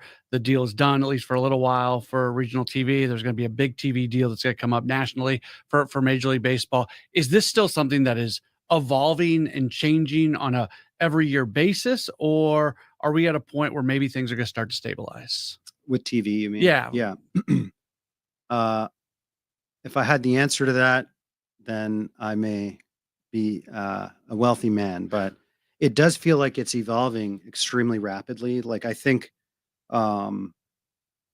is it stabilizing? Maybe relative to, some points in time in the past, but I think that we're not done with the evolution that's still currently underway, and that's broader than just regional sports. That's happening across ESPN. It's happening at a national level where the distribution mechanisms have not settled. What the role of streaming is relative to cable, relative to broadcast, hasn't settled yet. And who the players are, whether it's going to end up being Netflix or YouTube or Apple TV versus like ESPN or something that's owned by the leagues, that hasn't settled yet either. I think the only piece of this that is constant is that people want to watch sports, and they want it to be easy, and they want it to be accessible, and we still have work to do on that front. And so that's when I think about it. I always think about, and this doesn't apply to just TV, control what you can control. And within the whole media landscape, there are many things that we can't control, and then there are the few things that we can. And so our focus has been, how can we make sure that our fans can access our games more easily than they could in the past with the constraints that are in place? How can we educate them on the different ways that they can do that? And ultimately, the more people that can watch our games, the better it is for our fans, the better it is for our organization. That's how we're going to build new lifelong fans of the game. So this year we introduced two new initiatives aimed at achieving that. The first was in partnership with FanDuel, we launched a direct-to-consumer streaming option for fans this year. So You didn't need a cable subscription. You could stream Cardinal baseball anywhere in our 9-state TV territory, whereas you would have been blacked out previously if you tried to buy it. And then the other thing is we partnered with Gray Media to do 10 over-the-air broadcast games, so free TV access. And the combination of those two things we've been really pleased with in terms of how it's impacted reach and viewership. Obviously, the over-the-air games are accessible to anyone. I think we have like 8.5 million households in our broader territory, almost 20 million people. All of them could watch if they chose to those 10 games. And so we've seen ratings increase this year, even though attendance has gone the other way, which is a positive sign. It's a sign that maybe it's not broad apathy as much as it is the mix of how people are choosing to watch our games, whether in person or on TV. And then with the introduction of streaming, we've also seen a significant increase in people that are watching through that channel. So overall, our audience has grown pretty significantly this year, which I don't think anyone, including myself, would have bet money on that at the start of the year. So we've been really happy with that. You're listening to the conversation that I had earlier today with Senior Vice President for Business Operations with the Cardinals, Anuk Karutnaratne, as we've got one more segment to go with him. We'll continue the conversation about just the media part of what's going on with the Cardinals and Major League Baseball, get his thoughts on re-upping with KMOX, what's going on here with national TV deals. And then there's also been a lot of chatter recently about the price of tickets, specifically season tickets for next year, going up. What's the truth? What's not the truth? Some of the things that have been said on social media have not been completely true. Some of them have been. So we'll get his thoughts on what's happening with season ticket prices. That's all going to be coming up in the final part of our conversation. That's up next right here. It's the Gray Bar Sports Open Line on KMOX. Wake up informed. Wake up empowered. Wake up to Total Information AM, your morning must. Hi, this is Debbie Monterey. I'm Megan Lynch. This is Tom Ackerman. From local news to breaking headlines to weather, traffic, and the stories that matter most, we've got you covered before your first sip of coffee. Expert analysis, right perspectives from the people you trust. Total Information AM, your day starts here. Mornings beginning at 5 on 104.1 FM, KMOX. This is Tom Ackerman. Like an MVP candidate, Chesterfield Fence and Deck, one of St. Louis's top names in home improvement, with a commitment to put quality and professionalism first in everything that they do. The best and longest lasting outdoor products available from Chesterfield Fence and Deck. Skilled installation teams who will help you with your outdoor project. Mention me, Tom Ackerman. You'll receive 20% off your next outdoor project with Chesterfield Fence and Deck, chesterfieldfence.com. Most people have no idea there's an invisible gap in their home's protection. This invisible threat is house stealing. Con artists pick a house, they transfer the deed of this house into their name by obtaining the forms, using the fake IDs, and filing the paperwork with proper authorities. Now they own the home. Protect your home from this invisible gap. Check on your home's title right now at HomeTitleLock.com. Be sure to use promo code RADIO, and they will send you a complete title scan of your home's title. And your first 30 days of triple lock title protection is free. HomeTitleLock.com. You know Gray Bar for electrical parts, but there's one more thing you may not be thinking of us for that can help maximize your next project's total value. Our pre-project planning services are designed to help you win the bid, save on labor costs, and keep your installers productive across your entire build. The sooner you call us, the better. Because when we're there from the beginning, we can anticipate your needs and help you solve problems before they become problems. Yep, Gray Bar does that. Frank, did you get the mail? Coupon, Medicare, AARP. Oh, wait, this one says open immediately. First one in the trash. Every day we're bombarded with messages that we don't care about. Problem is, there might be an important message in there that affects you, like retirement. For example, on September 23rd and 25th, Steve All of the All Financial Group will be hosting a Taxes in Retirement seminar at Stone Summit. From the big beautiful bill to taxes on your Social Security, Steve will cover it. It's a complimentary event, but seating is limited, so reserve your seat today. Call 636-230-8824 or online at yourmoneymattersstl.com. What about this coupon for a new lawn service? We live in a condo. So? On the 3rd floor. Mom always said I shouldn't have married you. Investment advisory products and services made available through Impact Partnership Wealth, LLC, IPW, a registered investment advisor. Neither the firm nor its agents or representatives may give tax or legal advice. Individuals should consult a qualified professional or guidance before making any purchasing decisions. Hi, it's Debbie Monterey. When I endorse a product or service on the radio, I take it very seriously and I do my research. I did that when I first met Gloria Liu with Your Home Sold Guaranteed Realty more than 5 years ago. Gloria is here in studio today. So Gloria, I'll ask the same question I asked you when we first met. What sets you apart from other local agents? Well, number one is my guaranteed offers. I'm so confident that I'll sell your home at 100% of market value, or I'll pay the difference. Number two is I already have the buyers, so your home may already be sold. I literally have thousands of buyers in my Buyers in Waiting program. This is how I'm able to create higher demand, more offers, and that means more money in your pocket. Get to know Gloria Liu like I have. Upfront written guarantees with the least hassle. Call Gloria Liu at 314-325-6888, 314-325-6888, or GloriaHasTheBuyers.com. Gloria and seller must agree on price and possession date. Cards manager Ollie Marble joins the Gas House Gang every Tuesday at noon. Sponsored by Siteman Cancer Center on the voice of the Cardinals, 104.1 FM, KMOX. Welcome back into a Gray Bar Sports Open Line right here on KMOX. My name is Matt Pauley, taking you till 8 o'clock this evening and continuing our conversation that I recorded earlier today with Anouk Karut-Naratne. He is the Senior Vice President for Business Operations with the Cardinals.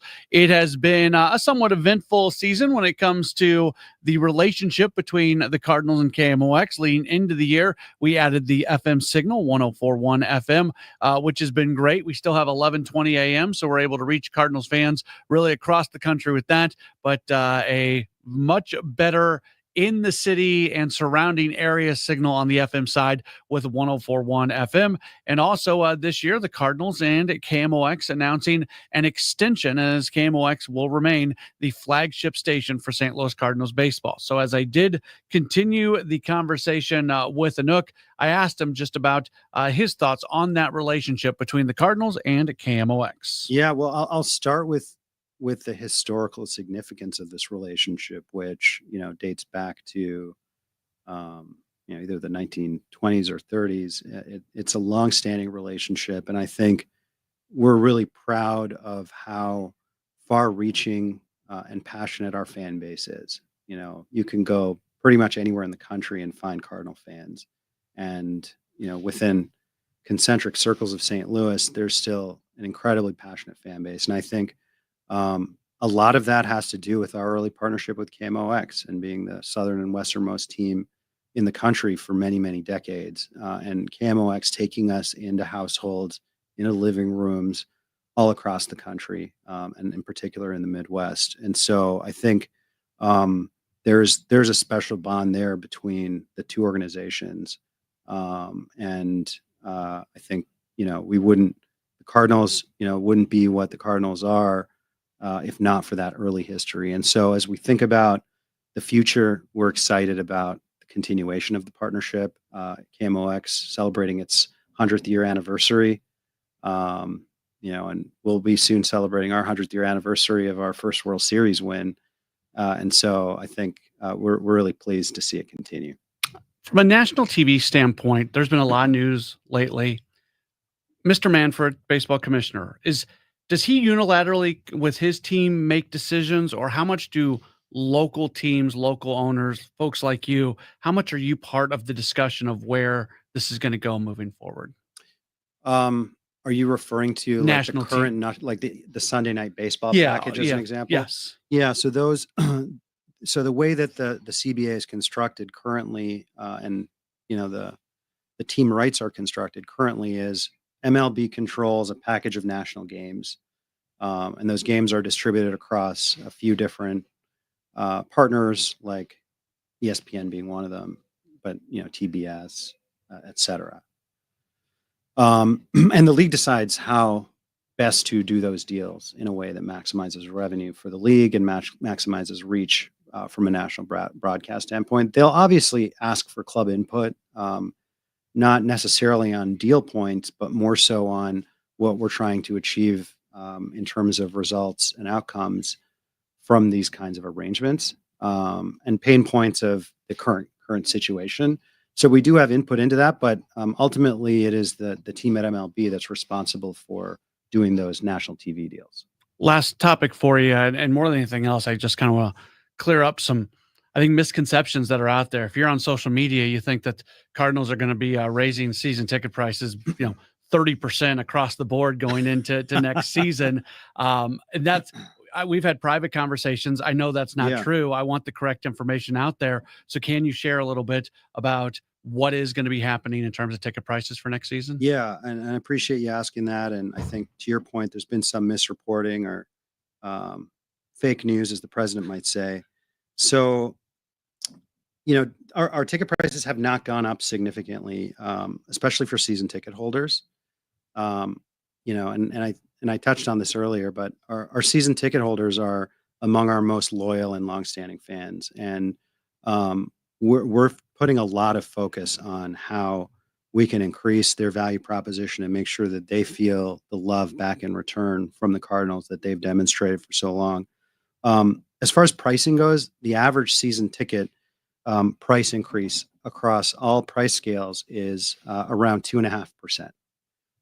So that's the average. Nearly a third of our seating locations have either no price increase or have decreased in price. And that's the first time we've significantly decreased prices, because our goal this year was to look at what's the relative value of these seats. How are they selling on the primary market? How are they selling on the secondary market? We want to make sure that they're priced relative to demand. And in places where we feel like there's less demand, and you can see it out in the bowl, we need to make sure they're priced correctly. Similarly, on the flip side, in some of the higher demand areas, there might be slight price increases. But nearly, like I said, nearly a third of the seats were either flat or down, and only about 8% of the seats have a price increase that are 10% if you are taking advantage of some of the early discount options that we're providing to people. So I think it's a little bit unfair to open a single season ticket invoice that happens to be in the best seats in the building and claim that increase is reflective of the average. It's not. But that's just pricing. I think the point I want to emphasize is a lot of the changes that we've made this year, the introduction of an option to renew early, was driven by us talking to our season ticket holders, surveying them, and getting their input. Similar with the approach we're taking in every other area of the business, and asking them what's important to them. And one of the things that came up through that process was the ability to have a payment plan. So in the past, you would have to pay in full by the deadline, the entirety of your season ticket invoice, which, depending on how many seats you have, could be a large number. And so this year we decided to introduce a payment plan for people that wanted it. And so if you renew by the early renewal deadline, which is in September, you get access to an interest-free payment plan. You get a 5% discount on your 2026 invoice. You have the ability to relocate, and there's some additional benefits as well. And so I think it makes a lot of sense, if you're considering to renew your seats, that you take advantage of those benefits, but you don't have to do it. It's optional. So that's, hopefully clarified things. And we focused a lot on making sure our season ticket holders understood that. But we probably could have done a better job clarifying that with some folks in the media as well. How important is that? Just the communication process, whether it's me, whether it's the Post-Dispatch, whether it's anybody, and even from a baseball standpoint, just the organization being able to get out in front of things and be clear in communication. So situations like this, where social media takes off on you and there's not something in place to kind of tell the true story. Yeah, I mean, it's no different than any other aspect of your life. It's never a bad thing to communicate. Sometimes it's hard to over communicate. And so that's something that we're certainly focused on. I think in this case, we were focused on trying to communicate with our fans directly, with our season ticket holders. And, I think that's certainly an area that's important. And it's one of the reasons why I'm doing this show with you. Very good. Well, Nook, I really appreciate your time. You've been very gracious with it. Thank you so much for doing this. Thanks, Matt. Appreciate it. And happy to do it anytime. That was my conversation with Anouk Karuntaratne. Really busy guy. Really appreciate the fact that he would spend 30 plus minutes with us earlier today to talk through a lot of things. Hopefully that answer. Yeah, I get questions about business related stuff when it comes to the Cardinals, whether it's what's going on with attendance, what's going on with promotions, what's going on with ticket prices, all of that. And we tried to answer a bunch of those questions. And we'll talk to him every once in a while just to kind of get an update on where things are from a business standpoint, because going to the games and enjoying it or watching the games on TV, it's all part of the experience of Cardinals baseball. One more break. We'll come back and we'll wrap up this edition of the program. This is the Gray Bar Sports Open Line on KMOX.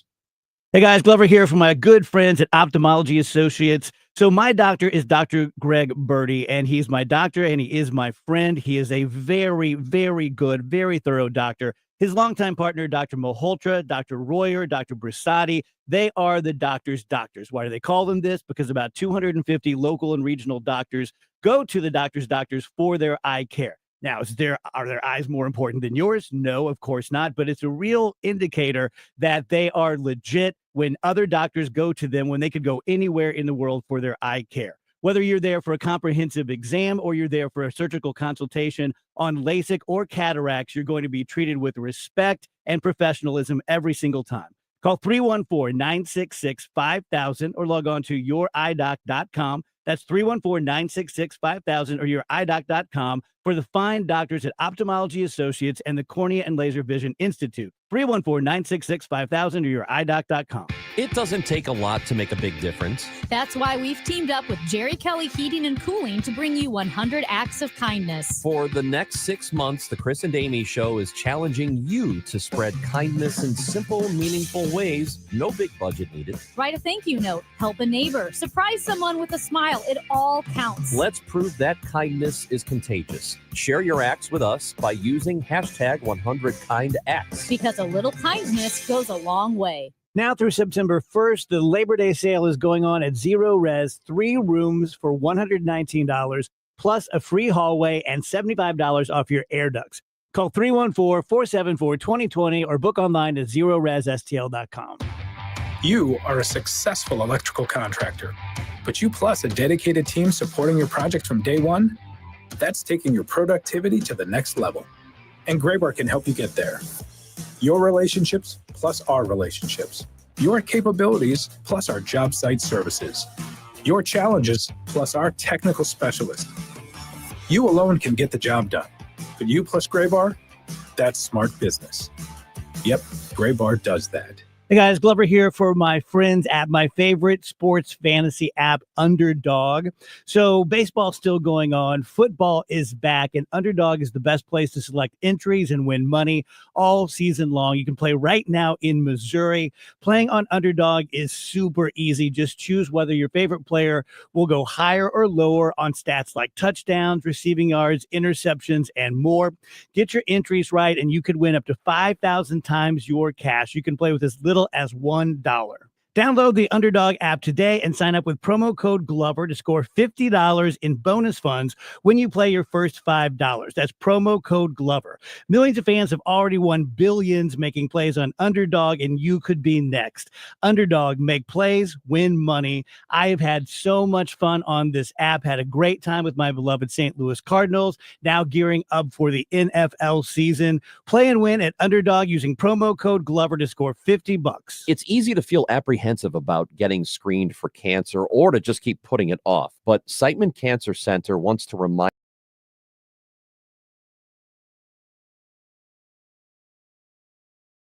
GetScreenedNow.com has all the information you need on cancers like prostate, breast, colon, lung cancer. You can also find out your risk of disease by answering just a few simple questions. And then you can find one of the hundreds of screening locations in the area. Even if you're a little farther out, there is probably a place near you. You have heard this before. but catching cancer early dramatically increases the odds of a successful treatment, especially with so many cancers showing up earlier in life. So do not be intimidated. Siteman will make the process as simple as possible. GetScreenedNow.com. Do it for your family and friends who count on you.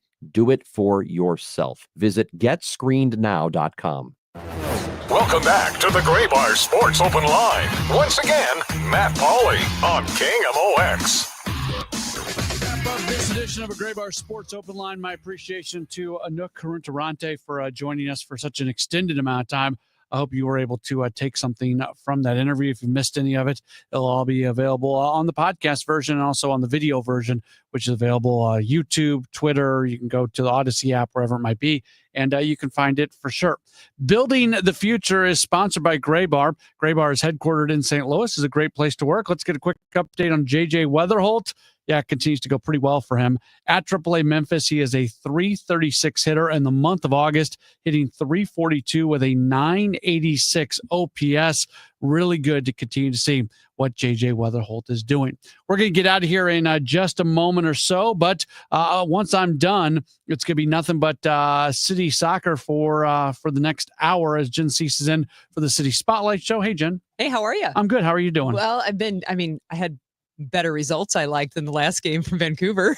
That's and I know you're going to talk with George tonight about the penalty. This was my first Sports Open Line since the moving on of Lutz Pfannenstiel. That's right. That was I was personally surprised by it, but a lot of people have told me I shouldn't have been surprised. I was a little of both. So I was a little surprised by the timing. We've got some audio from President and GM Diego Gigliani kind of explaining why. We'll play that in the first segment, kind of talking about what their thought was behind the timing. I wasn't surprised. You know, pro sports, when you don't get results, somebody kind of goes. He was maybe the logical choice at some point. So I'm kind of surprised, maybe not by the timing a little bit.